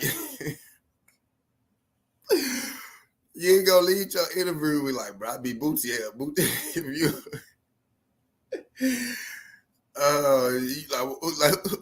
who's in your division? You like, I beat Boutier. Like, who's in your division? You could be like, Errol Spence, Keith Thurman, Manny Pacquiao, Boots, Conor Ben, Sean Porter, Kell Brook, David Evanesha. You remember that guy, Evanesha? We had those young guys, Tiger Johnson, those guys. And then you could be like, and you beat Boutier. So you said Bud Crawford, Errol Spence, Keith Thurman, Sean Porter, Jaron Ennis, Danny Garcia, Virgil Ortiz, Conor Ben, and you beat Boutier. That's the one. Then that's when they gonna start asking, okay, well, then they gonna start asking you, well, what was your toughest fight? Well, who beat your ass the worst? They gonna say, oh, well, who beat your ass the worst out of all of them? So you beat Boutier, right? Okay, cool. So who beat your ass the worst out of all those great fighters that you who stuffed the mud hole in your ass the best out of all those great fighters that you fought and lost to? That's when they gonna start asking you that shit, dog. You gotta, bro. I'm just saying, bro. Boutier ain't the one, dog. You gotta go and get in there with that boot. You gotta go and fight Boots, Stanionis Jr. If you fight somebody, some trash, if you go from Boutier to some trash, bro, that's gonna be a bad look, dog. Boutier is a good win to add with another win, is what I'm saying, dog. What's good, D man? What's good, Koof? Appreciate you sliding through this. What's good, motherfucker? Y'all. I'm finna roll up again. For BM come on at 4:30. I'm finna give y'all. I ain't roll up again for you. I ate some cookies and then I had finished my little chicken. I'm zooted now, but I know if I smoke one more, I'm gonna be zooted. Yeah, we in here just shooting this shit, man. We in here shooting shit. I'm in here talking about Stanionis and Boots and who they fight next and shit. It's crazy how boxing work, right? As much as we want to think somebody the boogeyman, right? It's always somebody on somebody's ass somewhere in boxing, right? I think that's cool. No matter how good we think a fight is, there's always somebody somewhere that's on that fighter ass, you know. And the best thing we could do is really just make that fight. But it's always seemed like in boxing, it's always a reason why we can't necessarily get the fights that we need to get. Shit crazy. Shit baffles me. It's like we in love with a sport that's designed to break our fucking hearts. We in love with a sport that's designed to break our fucking hearts. It's like, you can't give me this fighter, but you can give me this nigga that we never heard of. I done heard my Aunt Ricky say this 1,000 times. I done heard a few people say this 1,000 times. Easy fights are easy to make. Easy fights are easy to make. It sounds stupid, don't it? But listen to what I'm saying. If the fight is easy for the fighter, it's easy for that fighter to make the fight. Fights get harder to make when there's a chance that you may lose. Then you got to get paid a certain amount. Then you got to have a fight in a certain place. Then the fight got to be at a certain weight. Then you got to be in a certain venue. Then you got to have a certain referee. You know what I mean? Then a certain promotion has to put it on. Your promotion can't put it on. A certain promotion got to put it on. Can't even be a joint. You know what I mean? Then stuff like that start to come into play. You know, when you don't necessarily feel like that you're going to win a fight. That's when fights get hard to make.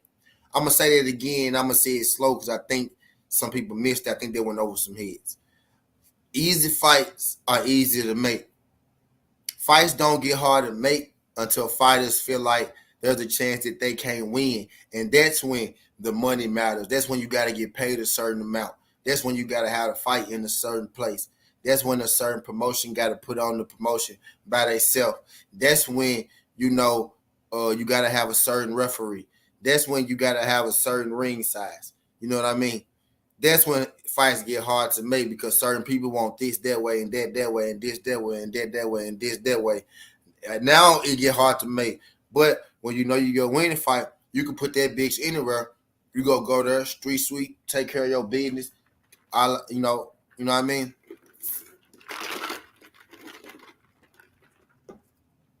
No. I ain't talking about Bud. Oh my God. I said fights. See how y'all be doing me? Bud fight not happening because of Killer Hand. Monica. Shout out my girl. I'm finna drop the flames for my girl Monica because she love her some Bud.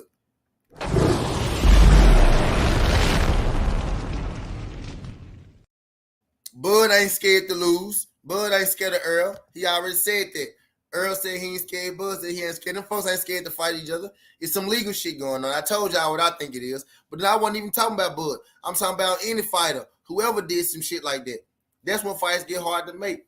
You know what I mean? Y'all put the fighter y'all want to put on it. Y'all put the concentration y'all want to put on it. You know what I mean? Y'all make it. He said, I don't believe that, but it can be. You know what I mean? Monica, I'm glad you're here, Monica.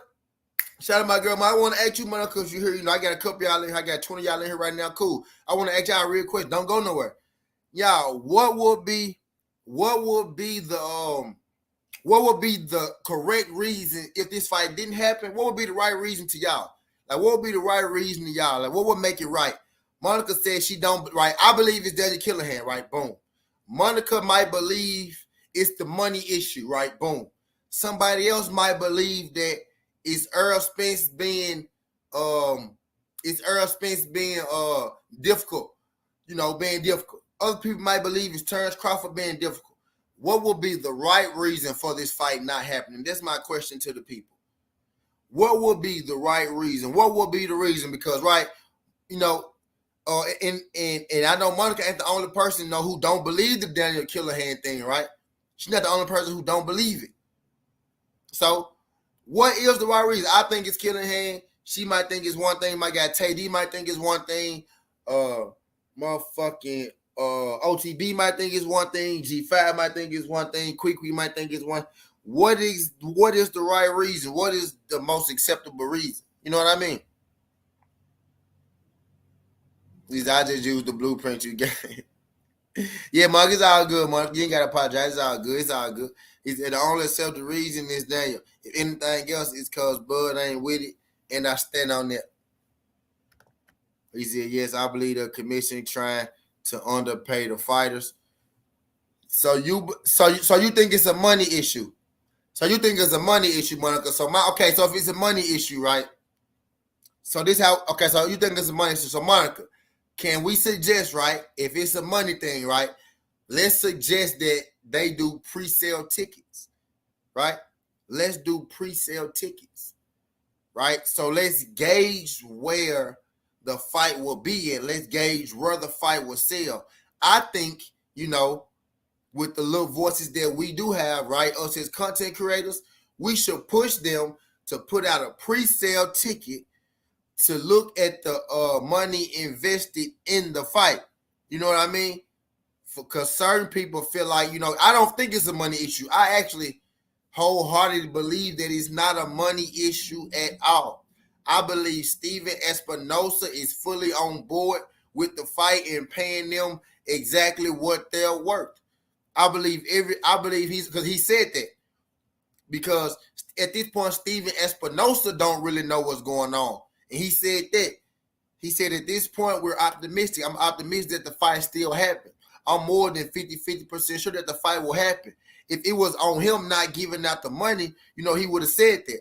He said earlier, I think Bud asking for a little too much money. He not going to get Mayweather money. He got to take a reasonable thing. But this fight is going to happen.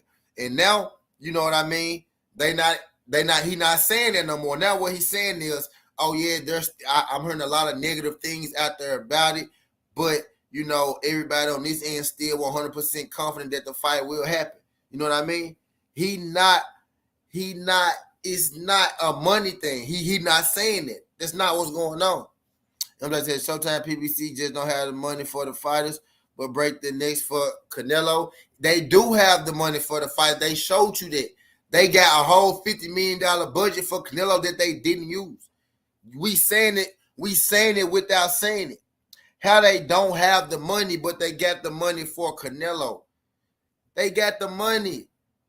Tyson Fury, Wilder, PBC, Jermell Castano, PBC, affiliation, joint,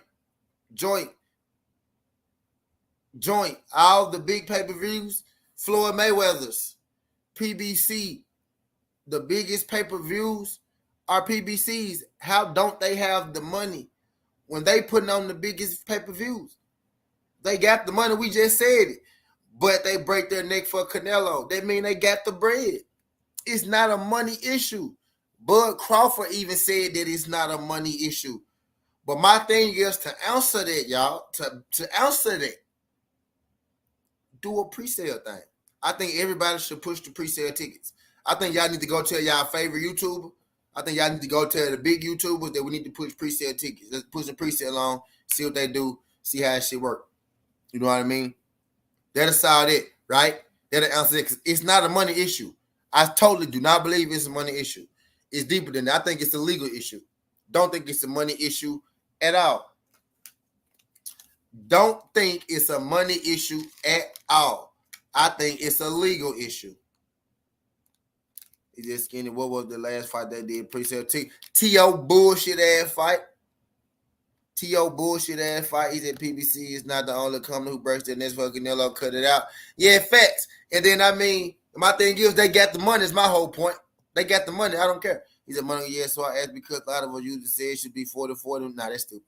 But they never had it before. So the pre-sale test brand new. Probably won't happen. Now, T.O. did it, TD. T.O. them did it. Remember, T.O. did it. Earl Ugas did it. That's a normal thing. That's basically just putting the tickets on sale. That's all a pre-sale is. They just can do it early, right? It's not a money issue. It's not Earl is not even making the deal. Whatever they do, Earl has already agreed to. Earl's side is making a deal. Bud already said is 60-40 is not an issue. Bud already said, no, you can't. You can't, and that's what we saying. If money is really the issue, put a pre-sale on.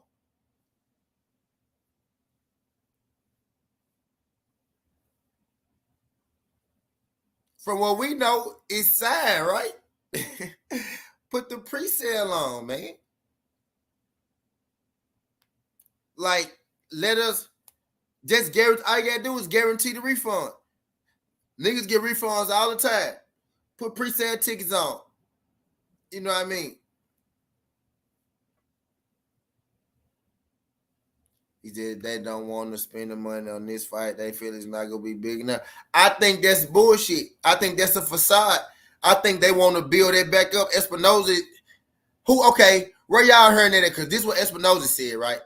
This is what Espinosa said. Right? So I don't know where people hearing that it's a money issue. This is what Espinosa said.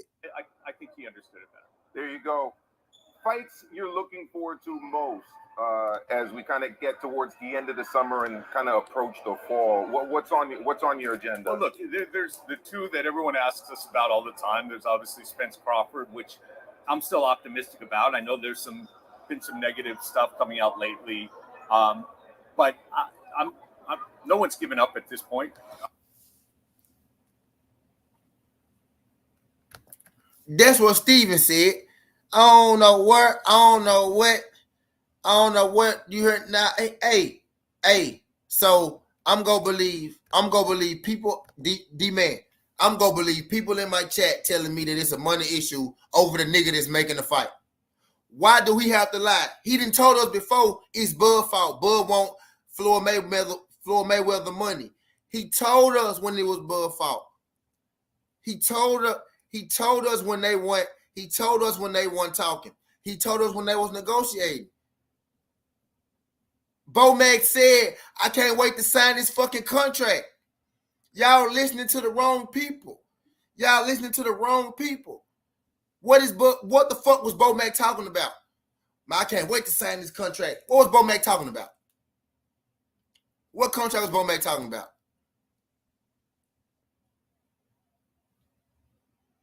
What contract was Bo Mac when he said, I can't wait to sign this after Errol knocked out Ugas? What contract was he talking about? Y'all listening to the wrong people, dog. It ain't no money issue. He would have said it. He told you when it was a money issue. Espinoza don't be capping. Bingo.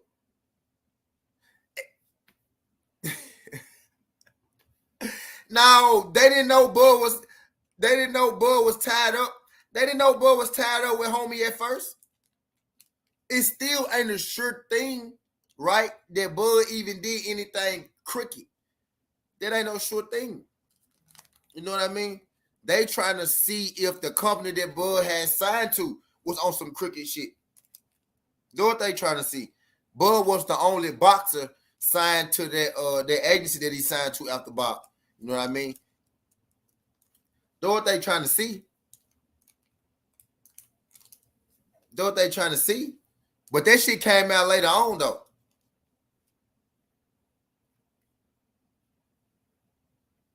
You know what I mean? He said, though, they knew it was a possibility. That shit with Bud and Daddy Callahan and them just coming out. He said, that's what I'm saying, bro. I'm out. No, bro, I don't know. The best thing I can tell y'all, bro, I told y'all how I feel. I told y'all, Teddy, y'all ain't gonna like me, bro. I'm not lying to y'all. They don't pay me enough to lie to y'all. I'm not lying to y'all, bro. The more days go by, I don't think that shit happening. And it's not because they don't got the money. It's not because they don't got the money. It's not because Errol don't want to fight. It's not because Bud don't want to fight. It's not because they being greedy. Bud already told you 60-40 ain't a problem. It's not none of that shit people talking about. It's not 50-50. It's not none of that shit. Y'all be listening to the wrong people. Y'all listening to the wrong people, bleeper. You listening to the wrong people, bleeper. You listening to the wrong people, bleeper.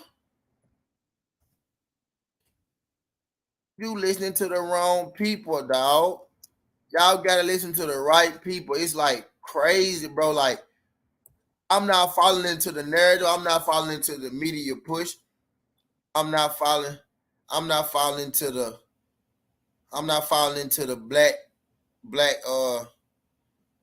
black fucking hole.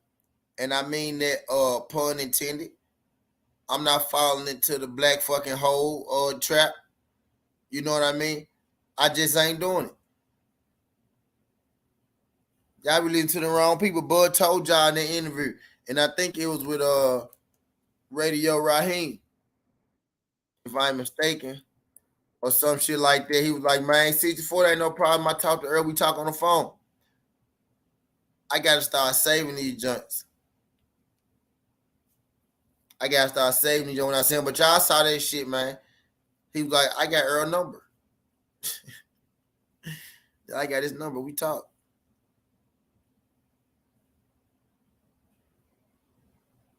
I can't remember what joint it was.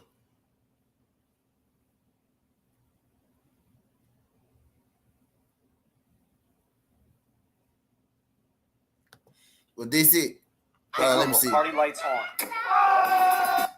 Let me see what this is, man. I don't know, but man, y'all heard that man say that. I don't listen to Radio Raheem either, but I saw that snippet when it was hitting around. I did a Southerntea on it, but I can't even remember the name of the Southerntea. I have to go find it for y'all. I'm trying to find the actual interview right now, though. I'm trying to see if this it.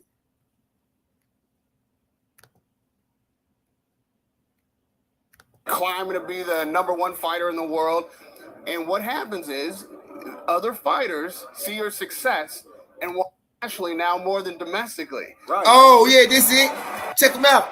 Look at what he said. This ain't no Bud been fucking. Raheem with Terrence Crawford. Real quick, who will Bud be over there working with? Why will Bud be over there overseas working? Who will he be over there working with? You know what I mean? So let's listen to it. Just listen to it. Listen to what Radio Raheem say. He snitched on him from the jump. Here in England, Manchester to be exact, I've seen you internationally now more than domestically. Right, man. What you doing with yourself, man? You all over the world. I am chasing the sport of boxing wherever it happens, and you always turn. He said, "What you doing, man? Like what you doing with yourself? You all over the world." He said, "I'm seeing you now more internationally than." Oh shit! Why the fight ain't happening, T? Why the fight ain't happening? It's the money. It's the money. It's because they don't want to pay them. They don't want to pay her. They don't want to pay. They don't want to pay. They don't want to pay. He's scared. He ducking. Nope. It ain't that. It ain't that, sir. It ain't that at all.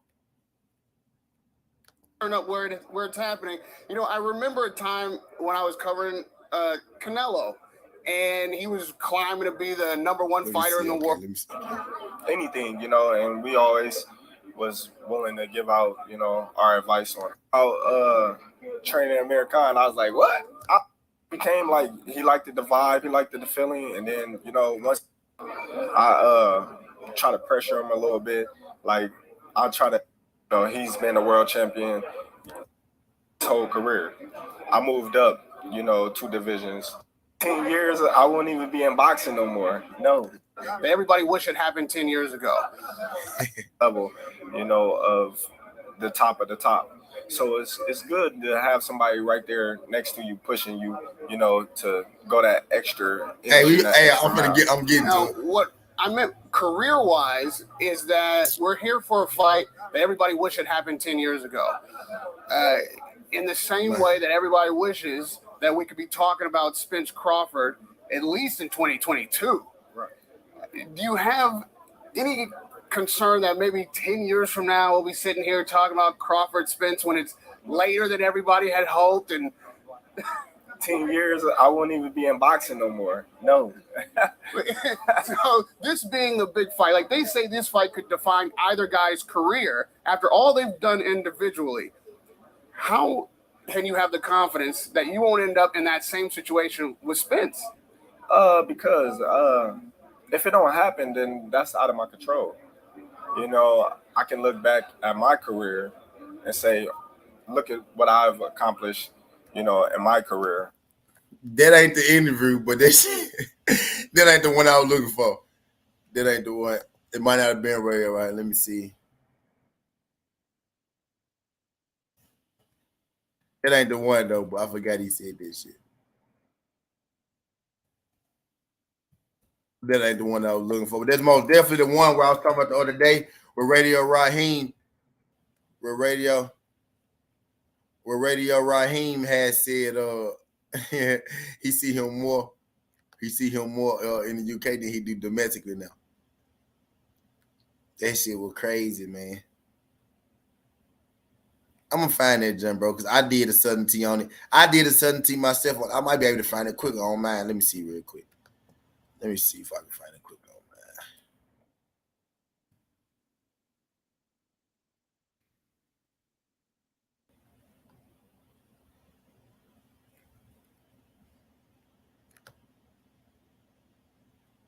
mine. Let me see. What was I talking about?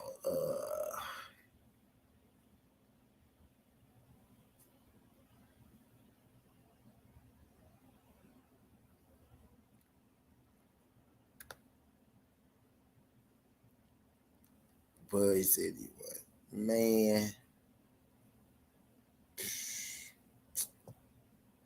I'm gonna find that jump, bro.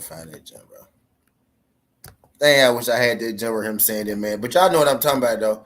I don't know if it was Radio Raheem, though, but he most definitely said, I'm gonna have to find. I don't feel like scrambling through that jump. I literally had to probably go through YouTube and sit there and find the fucking clothes he had on in the setting he was in. But it was the same jump where he blamed the fans, though. The same interview where he blamed the fans. Y'all remember the interview where he blamed the fans? Now, he did say that shit. The same interview where he blamed the fans, dog.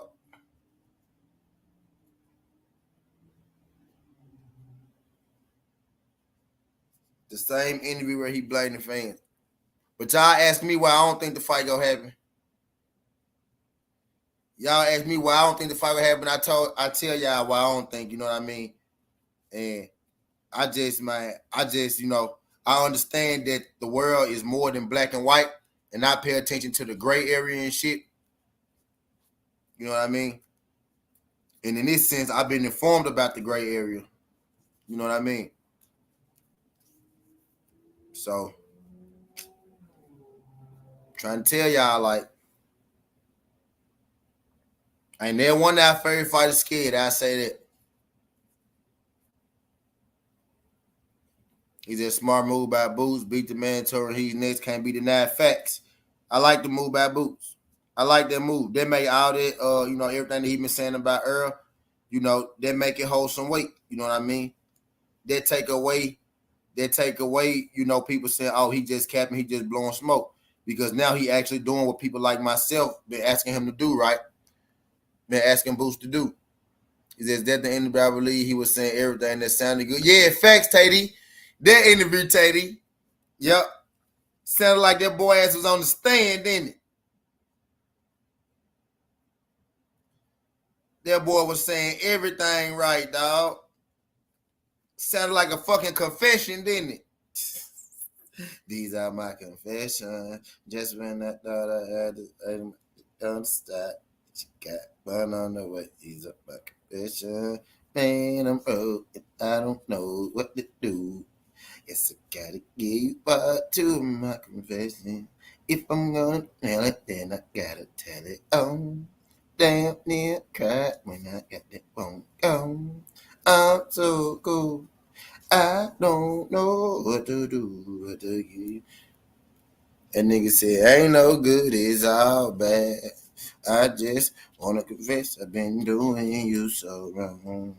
It sound like a motherfucking confession that interview didn't. They might say, no, blah, blah, blah, blah, blah, blah. Every lie that every lie that nigga had told, he cleared that shit up right then and there, didn't it, dog? That nigga said, ain't no good, it's all bad. I just wanna confess I've been doing you so wrong. Been doing you so wrong. And I want you to know that everything that I've been doing is all bad. And niggas said, got chick on side, crib in the rap, telling you so many lies, ain't no good, it's all bad. I said, man, get this nigga. I said, all this nigga needed was a joke. He cleared up every lie he ever told that day. Yeah, baby.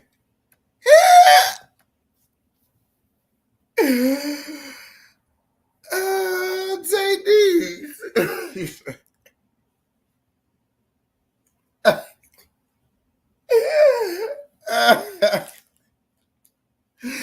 What interview was that, bro? Teddy, please tell me you remember the name of that jump, bro. You know what jump I was talking. Oh my God, dog. What interview was that, dog? I swear it sounded like that nigga was on the stand. That nigga told The nigga corrected every false thing he ever said about Errol. Like he was on the stand, dog, bro. Somebody must told that man. You know Errol can sue you, don't it? For all that bullshit you be talking. And then that man ain't said shit, said something. You know he can sue you for that bullshit you be talking now that y'all really negotiate. No, you can't talk that bullshit no more because y'all really negotiating now, right?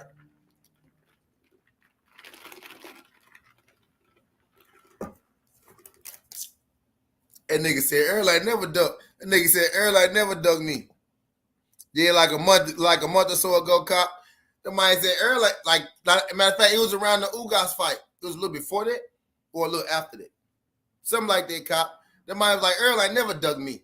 Errol ain't never ducked in his life. Errol ain't never played duck goose. Errol ain't never played dodgeballs. He ain't never played dodgeballs, so he ain't never had to duck. He said Errol ain't never seen the duck. Errol ain't never seen the duck in the pond. Errol don't know what a duck is. Errol see ducks and he think they geese. He think they goose. He think it's a goose. He see ducks and he think they geese. Never seen a duck in his life. He can't even say the word duck. He ain't never ducked. That's why he always getting pushed, right? Because he can't duck. That man cleared up every lie he ever told, dog. Dog, that shit was so fucking funny, dog. Somebody's not Errol's been wanting to fight me. Duck. I never called him a duck. Y'all say he was a duck. It's y'all fault. Y'all say he was a duck. I never say he was ducking. Y'all ran with that. That was you. Never said that. He said that was you right here. Well, never me. Never said that. Errol ain't never ducked. Errol ain't never seen a duck in his life. Duck. What's a duck? Duck? What? That day, that boy was on it, dog. I was like, dog. That man said, Errol. We ain't got no beef. I got his number.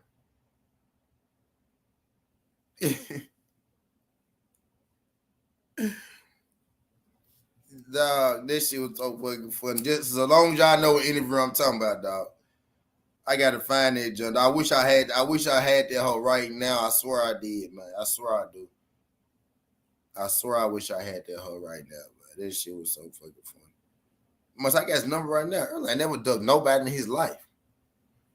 I said, Errol ain't never ducked nobody in his life. Duck. Who does that? Duck. Who ducked who? Errol? Errol and duck? Hell no.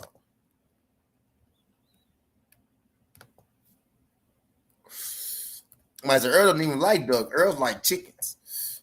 Errol like chickens. He don't like ducks. That man don't like ducks. Man, never seen a duck in his life. He got chicken for him, not duck for him. You guys are crazy. It's y'all fault. It's y'all fault talking about the fight. I've been talking about this fight for years and years, building it up, getting people interested and telling people who my name is. Because then nobody know my motherfucking name at first. Y'all just out here telling people who my name is, getting me, publicity. But it's y'all fault. It's y'all fault the reason the fight didn't happen. Because y'all was out here getting me publicity. Y'all out here getting me publicity and shit, you know what I mean? Telling people about me. I can't be out here telling people about me. You know what I mean? Don't be out here boosting the fight. Don't be out here selling the fight. Oh,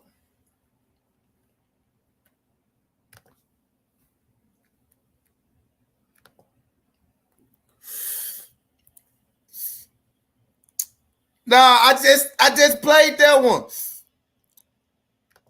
I ain't here. I just played that one, bro. That's the one I was at the end. Promoter, you're one of the top pound for pound fighters in the world, if not the top. Where he was at? That's the route that he want to do. I just played that one. I'm a with Errol Spence? Of course. Like I said, he's been eager to have the fight as well. Yeah, this is it. Hey, that's the same one, Teddy. Look. Problems. Are you happy Over the world? I am chasing this sport to be exact. I've seen you internationally. That's the same one, Teddy. I was on it. I was just impatient. Teddy, my motherfucking nigga. I'm lying there, wherever it happens, and you always turn up where it's happening. You know, I remember a time when I was covering Canelo, and he was climbing to be the number one fighter in the world. And what happens is other fighters see your success and want to emulate it. They want to understand where the magic is coming from and come to your trainer. Yeah, Teddy, my motherfucking nigga. Yeah, that was it.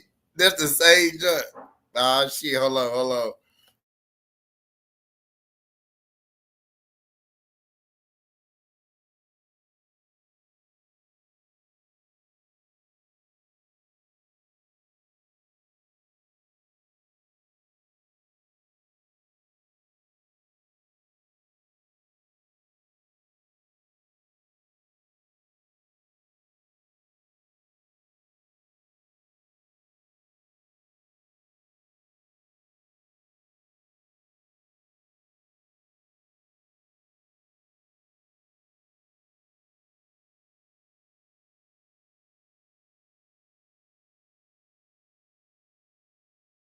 Yeah, that is it. It's at the end of that, John Teddy. Shout out my nigga Teddy. I'm high as hell, Teddy. That was the same interview.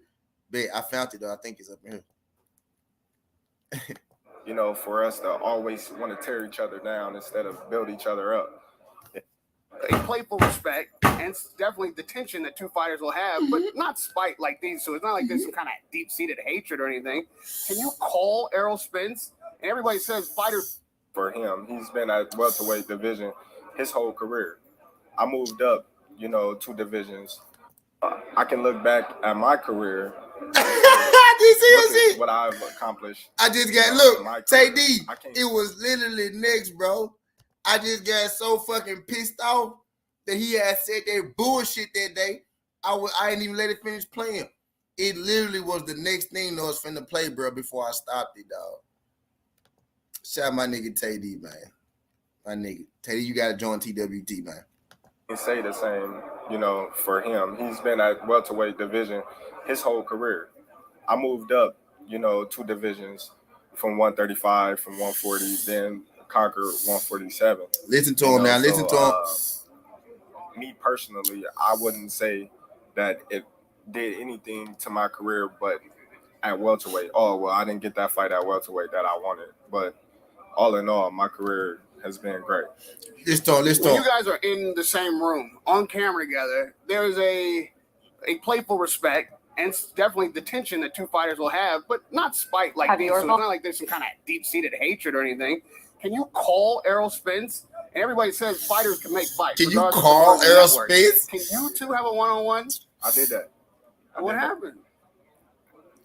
Listen, you know, for whatever reason, you know, the fight's not happening. It's not happening.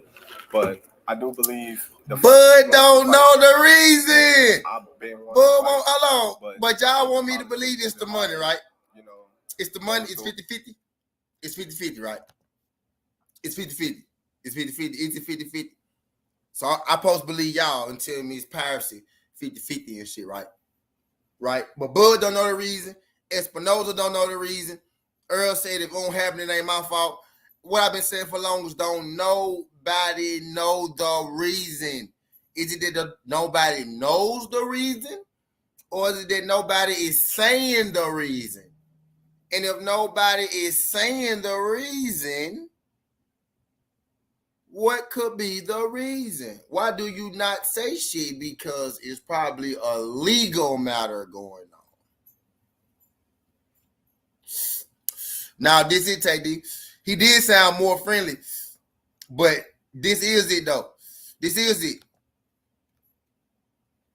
Or it's just the reason why the fight never happened. You know, when you got 2 black fighters, when you got a segregation from, oh, you on top rank, we PBC, and this and that and that and this, everybody bringing up all these excuses instead of coming together, we want to tear each other down. You know, it's crazy, you know, as a black race, you know, for us to always want to tear each other down instead of build each other up.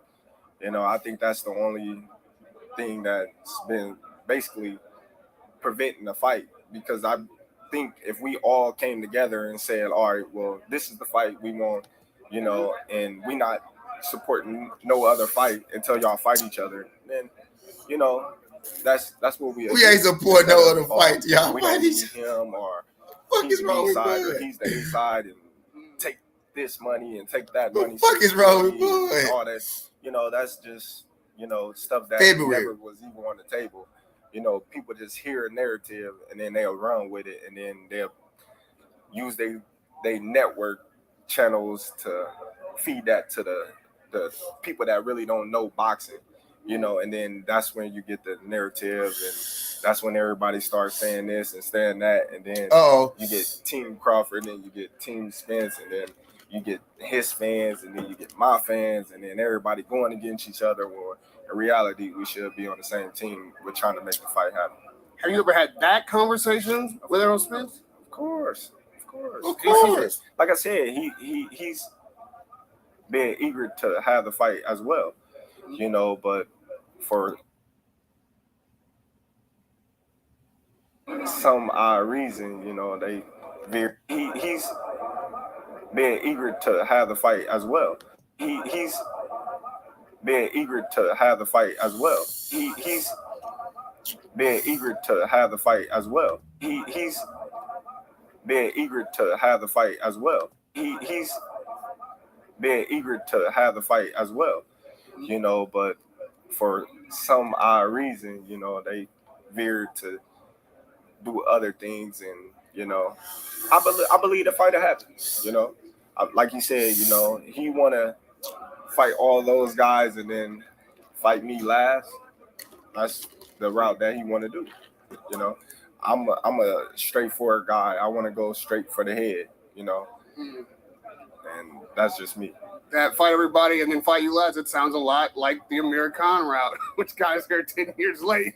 Right. And now you have an opportunity that's unique. You're not committed to any promoter. You're one of the top pound-for-pound fighters in the world, if not the top. Nobody can argue that. So it seems like you have the leverage or power in the situation to create your own circumstances now. Now, how can you use that power and leverage to create the circumstances that you want? Well, you know, just, you know, conversation. You know, listen conversation to with what these Raheem with these asked him. Emotional. How can you use that power and leverage to create the circumstances that you want? How can you use that power and leverage to create the circumstances that you want? How can you use that power and leverage to create the circumstances that you want? Well, you know, just, you know, conversation. You know, conversation with these networks and with these promotional teams that's promoting these individuals that I want to fight. You know, it got to make sense for me in my career, because a lot of promoters are not going to let you just come over there and beat their champion and then just walk away scot-free. You know, it's a business, you know, at the end of the day. And, you know, I don't think, you know, being in that position, they will allow me to come over there and just take a title and just say, all right, this is my title. I can do whatever I want with it. I can go over here, over here, over here. So, you know, it's a business, and we'll see how everything plays out. Well, you're talking like an independent fighter. You're talking like a Canelo type of approach where you don't sign with anybody. You know, anything. You know, independent or being, you know, with the promotional company. It got to make sense. What is it about a promotional company that they could bring to the table that says, okay, this? So the man just told y'all, goddamn, it ain't spent. So yeah, he told you it ain't 50-50. Told you it ain't the money. Told you that 60-40 shit never existed. Y'all still want me to believe that it's the money. It ain't no motherfucking money. It ain't no motherfucking money.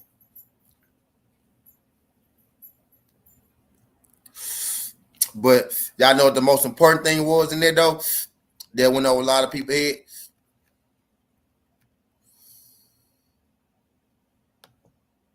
Here in England, Manchester to be exact, I've seen you internationally now more than domestic. Radio Raheem with Terrence Crawford here in England, Manchester to be exact. I've seen you internationally now more than domestically. Right. Internationally now more than domestically. Right, man. What you doing with yourself, man? I've seen you internationally now more than domestically. I've seen you internationally now more than domestically. I've seen you internationally now more than domestically.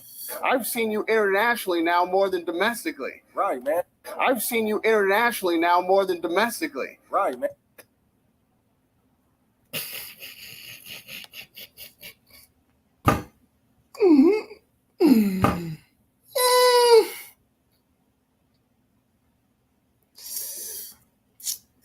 No. T, why the fuck ain't happening, T? Why you, T? You Buzz scared, T. Errol scared, T. Errol, why the fuck ain't happening, T? You said the fight was gonna happen, T. Why they happening? It's 50-50. It's dog.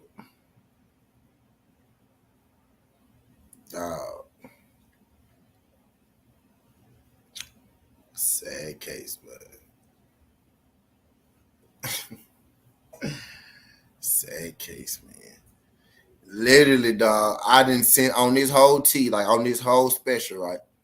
And a lot of people ain't gonna see it because we 3 hours in, but I didn't play Espinoza saying he don't know why the fight ain't gonna happen. I didn't play Bud saying he don't know why the fight go happen. Right? Just play Bud saying, I don't know why the fight go happen. I don't know why it ain't happen. You know what I mean?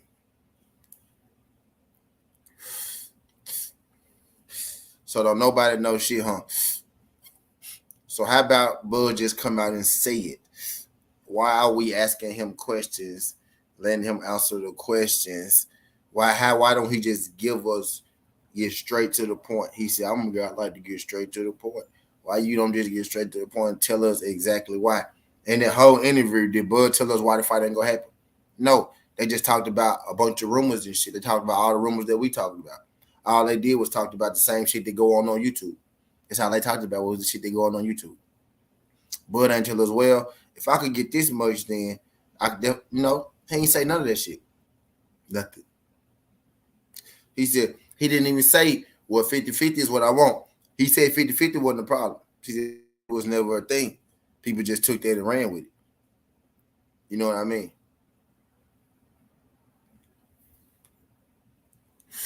Bud could have easily said, I want X amount in signing bonus. I want X amount in signing bonus. I want this much in signing bonus. Why we ain't heard that yet? Why we don't know what? Why nobody knows what the problem is? How Bud don't know, how Errol don't know, and Espinoza don't know.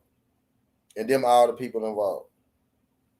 It sounds like everybody got to understand it right now, right? Everybody talking more friendly. It's 11 y'all in here, so y'all finna hear this real. Everybody talking more friendly now, right? Everybody speaking the same thing. It sounds like everybody is on the same page.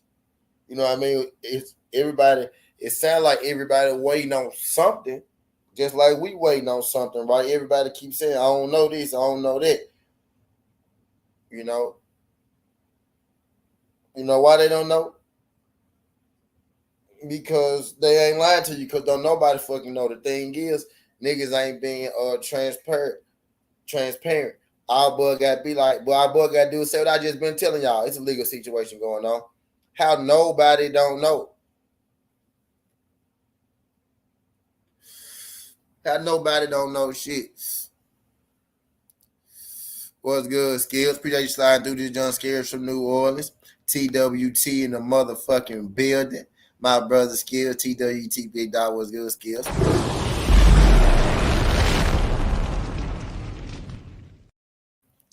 Appreciate you sliding through this, John Skills. Glad you can make it, King. Glad you can make it. You know what I mean? We started the show an hour and a half, but you know how it go. I'm just saying, though. Is it that Ken ain't holding up? What does Team Bud get from blaming it on? Now, Tady, that's the cover-up. They won't, because they can't tell you the real reason. They can't tell you that it's Killingham. Can't nobody say it's Killingham. That's why nobody don't know what's going on all of a sudden. Can nobody say that's the hold up? So what is Bernie's job as the media, as the media PR, right, to smooth it over. It's his job by any means. He can't say it's Bud and Daddy Killingham, so he gonna say it's Errol Spence holding it up. But Bud just told you it ain't Errol Spence. But it's Bernie's job, to make sure that Bud end is covered. It's Bernie's job to make sure Bud end is covered. You know what I mean? It's Southerntea job to tell the fucking truth. I ain't covering nobody in. It's the truth. You know what I mean? That's what's important to me. And I told y'all what the truth is. People look at me like I'm crazy when I tell y'all what it is. But I done played y'all all these videos and shit every day and all that shit, man. Don't nobody know what's going on. What Errol Spence say when you hear him say, if it don't happen, it ain't my fault.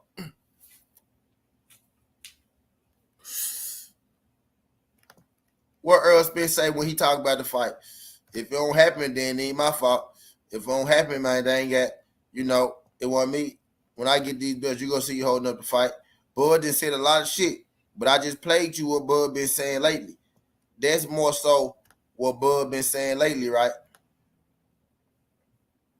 That's more so what Bud been saying lately. This was June 13th right here. Any update on the fight? Everybody want to see. no updates yet. Any update on the fight? Everybody want to see. Any update on the fight? Everybody want to see. Ain't no updates yet, man. We still trying to figure things out. Any update on the fight? Everybody want to see. Ain't no updates yet, man. We still trying to figure things out. You know what I mean? Hopefully we can get this team done and get it done soon. Any update on the fight? Everybody want to see. Ain't no updates yet, man. We still trying to figure things out. You know what I mean? Hopefully we can get this team done. And come on, man. Come on, man. Did he say if it don't happen, it ain't my fault? If it don't happen, it ain't my fault. Did he say that shit? He ain't say if it don't happen, it ain't my fault. He ain't say it's Errol's fault. Errol ducking. He telling you Errol ain't ducking. And he telling you ain't been no update shit. It's on him. Espinosa don't know. Errol telling you if it don't happen, it ain't his fault. It's on Bud, man. Clear it up. I clear like when people lie on you, you might not talk directly to them when you clear it up. You might choose to go on a different platform. You might choose to go on your own platform. But when people talk shit about you, you go clear it up somewhere. You gonna let your people at least know it's some bullshit. Why Bud ain't came out and let people know what the real is, man? Hey, look, the real is boom, boom, boom, boom, boom. And that's what it is. Errol that came out, let people know multiple times what the real is, man. The real is boom, boom, boom, boom, boom. Errol told you exactly what it was. Look, man, I'm finna get my belts first. These niggas, first of all, when Bud first came up, they asked him, did you want to fight Errol Spence? He said, no, I want to fight Keith Thurman and Manny Pacquiao. He still ain't fought Keith Thurman and Manny Pacquiao, right? And then, once Errol Spence beat Danny once he beat Kell Brook for the IBF, right? And he started calling out Sean Porter, that's when Bud said, hold on, I want to fight Errol Spence. Errol said, hold on, little fella. I got some business to take care of in my motherfucking hood. I got to take over my hood first. Then I'm going to come to your side and take what's yours. Let me take care of my motherfucking side first. Then I'm going to come take care of your side. You know what I mean? And he said, after I finish taking care of my side, y'all going to see who really holding up the division. I'm chasing championships in divisions. Now people say, oh, you ducking Bud.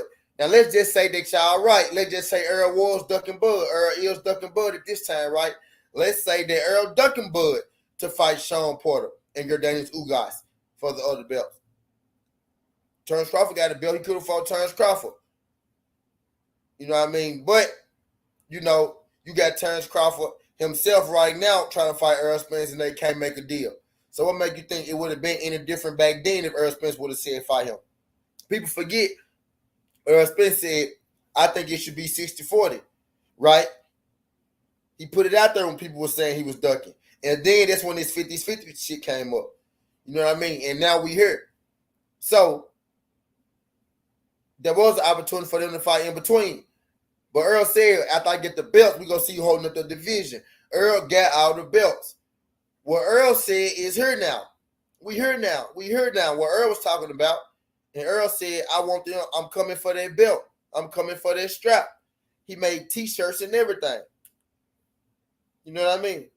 So now we here. So now if Errol was ducking back then, right? If y'all saying Errol was ducking then, right?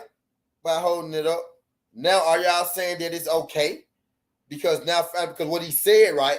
Y'all call what he said a duck. But he did exactly what he said he was going to do. He said, I'm finna take care of my hood, then I'm going to come get you. But y'all calling what he said a duck. And he told you the truth. Bud been inconsistent with a lot of shit. Bud told you he didn't even want to fight Errol Spence at first. That's what he told you. He said, I want Manny and Keith. And he still ain't had Manny or Keith. And then he said, I want to fight Errol. And then Errol said 60-40. And then some other shit came up. And some other shit, and some other shit, and some other shit, and some other shit. And now some other shit, the same shit still going on. The same shit still going on. Except, but now, Clarence Crawford then cleared up that Errol was never ducking. He didn't clear up that Errol was never ducking. So now that bullshit you was talking about earlier about Errol ducking is null and void.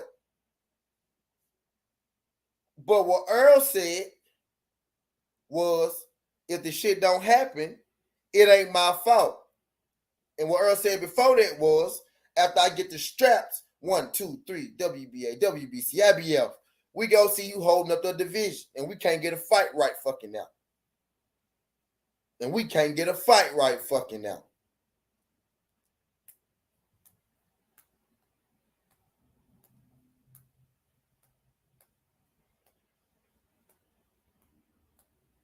That's it, motherfucker. We here. What's up? What's the hold up?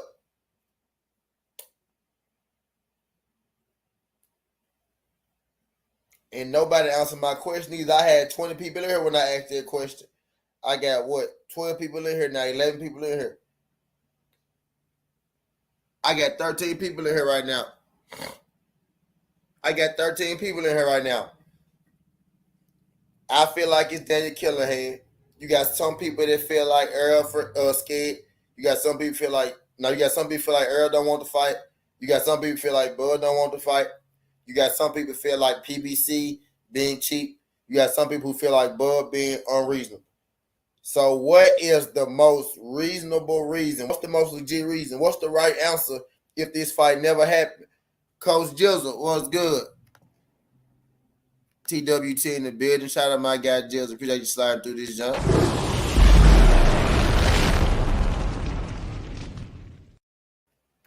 TWT in the building. So what's the most logical reason, right?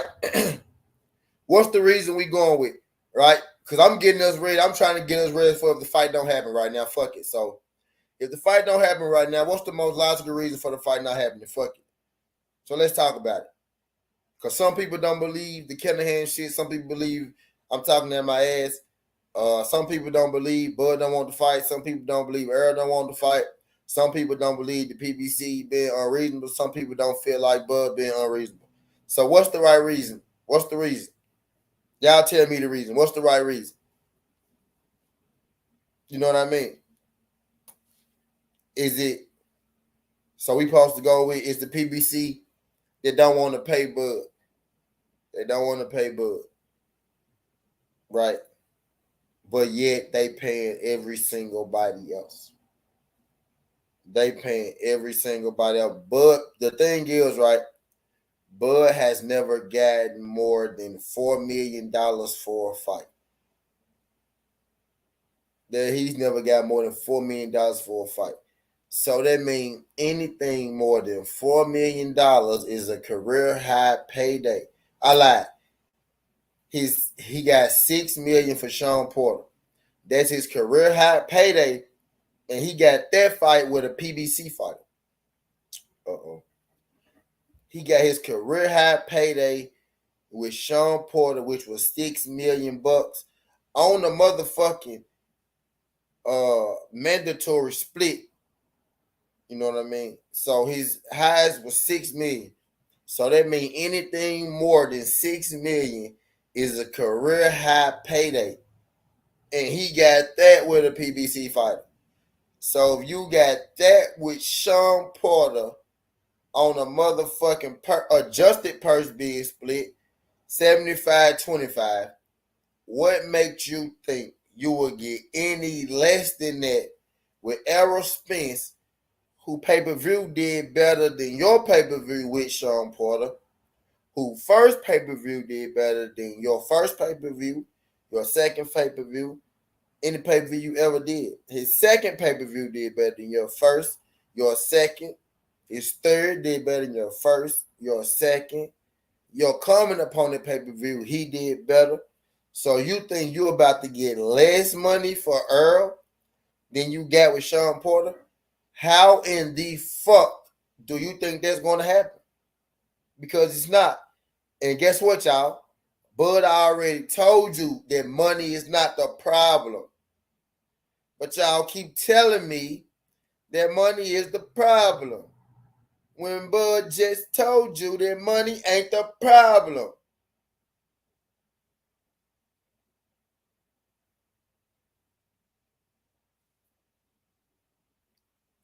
That should be giving me a headache. We supposed to be here talking about Stanionis and Booch. I give me a headache. What time is it, man? It's 4:13. I'm gonna have to ride the bookie in a minute, man. What time the game? Them games come on at 6. You know what I mean? All my soccer games hit. I think I had 2 or 3 voids, but all my soccer games hit. We about to ride the bookie. Tizzle and Jizzle. About to ride the you at the crib, Jizzle? You at the crib, Jizzle?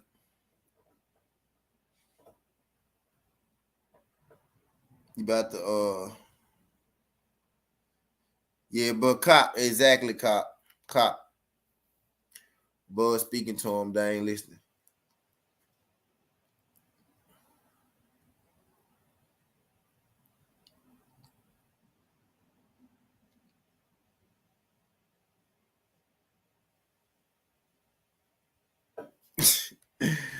You know what I mean? Like, is excuses in general. That's all we getting is excuses, and we getting I don't know. Right. Facts. And that and why people make excuses, skills. Matter of fact, skills.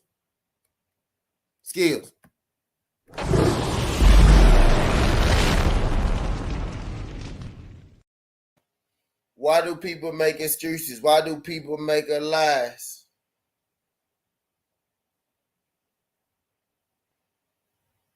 Because they don't want to tell you the truth.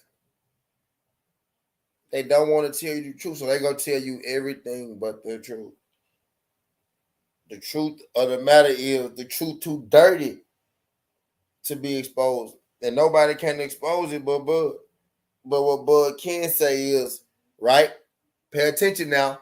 Now I got 7 of y'all in here. So I know I'm talking to the fam right now. Right? Bud can't necessarily tell you the whole truth, but what Bud can say is, right? Well, it ain't Errol Spence's fault, you know what I mean? It ain't a money issue, you know what I mean? But I feel like the fight is gonna happen. That's what Bud can't tell you. He can't tell you that. He can't tell you it's a legal issue, but what he can tell you is, man, Errol Spence ain't ducking me. Man, I ain't ducking him. You know what I mean? It ain't a money issue. You know what I mean? But I do think the fight gonna happen. That's exactly what the fuck he been saying.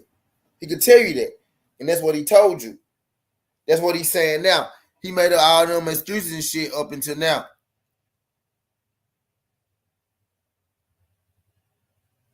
For sure, that's what I need. You know what I mean? Like, but he can't tell you a little bit. He can't tell you everything about everything, but he can tell you a little bit about a little bit. You know what I mean? That's somebody who wants you to understand, you know, that I can't necessarily tell you everything, but you know what I mean? I can tell you just enough, but I can't hang myself. You know what I mean? I can't hang myself, but I can tell you just enough. You know what I mean? I want you to know something, but I can't tell you everything. You know what I mean? Because the easy thing to do, right, would be for Bud just to come out and put a number on it. That's the only thing we don't know is really what Bud wants. We're like 50-50, 50-50. Bud never said that shit. We don't know what Bud wants. Errol Spence said, I'm taking Espinoza working my deal, whatever he work out is what it's gonna be. That's what Errol said. So Errol taking whatever on the table. Errol's side already signed, right? That's why it's on Bud. You know what I mean? Bud is telling us, you know, he don't know why the fight ain't happening and the fight gonna happen. But like he ain't never said it was a money issue or nothing like that. He ain't never really told us exactly what he want either. He never told us exactly what the issue is either. Errol basically cleared his name and said it's out of my hands. If it don't happen, it ain't my fault. Espinoza said I'm still optimistic, even though I know all these negative things been coming out lately. And a lot of negative things has been coming out lately. So understand these people are listening, they ears to the streets. You know what I mean? They hear what's going on, you know what I mean? But he said he's still optimistic. That means even he don't know.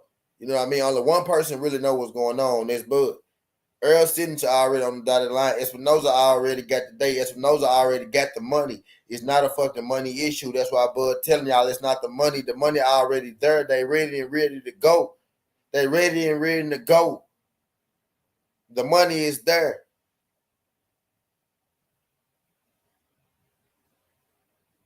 It's not no fucking money issue. If it was a money issue, he'd tell you it was a money issue. They was telling you when it was a money issue. Ain't nobody telling you that shit but burning. And Bernie don't know shit. It's the reason that whole team been quiet for months and shit. Before 2 weeks ago, them niggas had to get together, get on the same fucking page. It's bigger shit at foot, man. It's bigger shit at foot, man. You just gotta read between the lines, man. You gotta understand, like you gotta believe what you believe. Don't believe what they telling you. Don't even believe what I'm telling you. But you gotta do a little research, man. You gotta understand that. Why would they be speaking on this shit? This shit is bigger than just Bud and Errol Spence fight being made. This shit is bigger than just Tyson Fury and Deontay Wilder. This shit is bigger than, Bob Arum being on investigation with the top rank. You know what I mean? Why is Bud over there and overseas more than Radio Raheem? You know what I mean? It's just,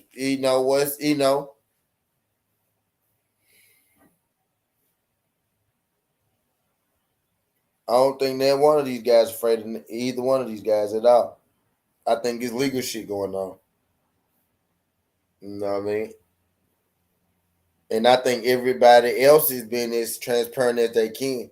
The only person who ain't been as transparent as they can, the only person who really can say a little more is the guy who named, you know what I mean, ain't on the dotted line.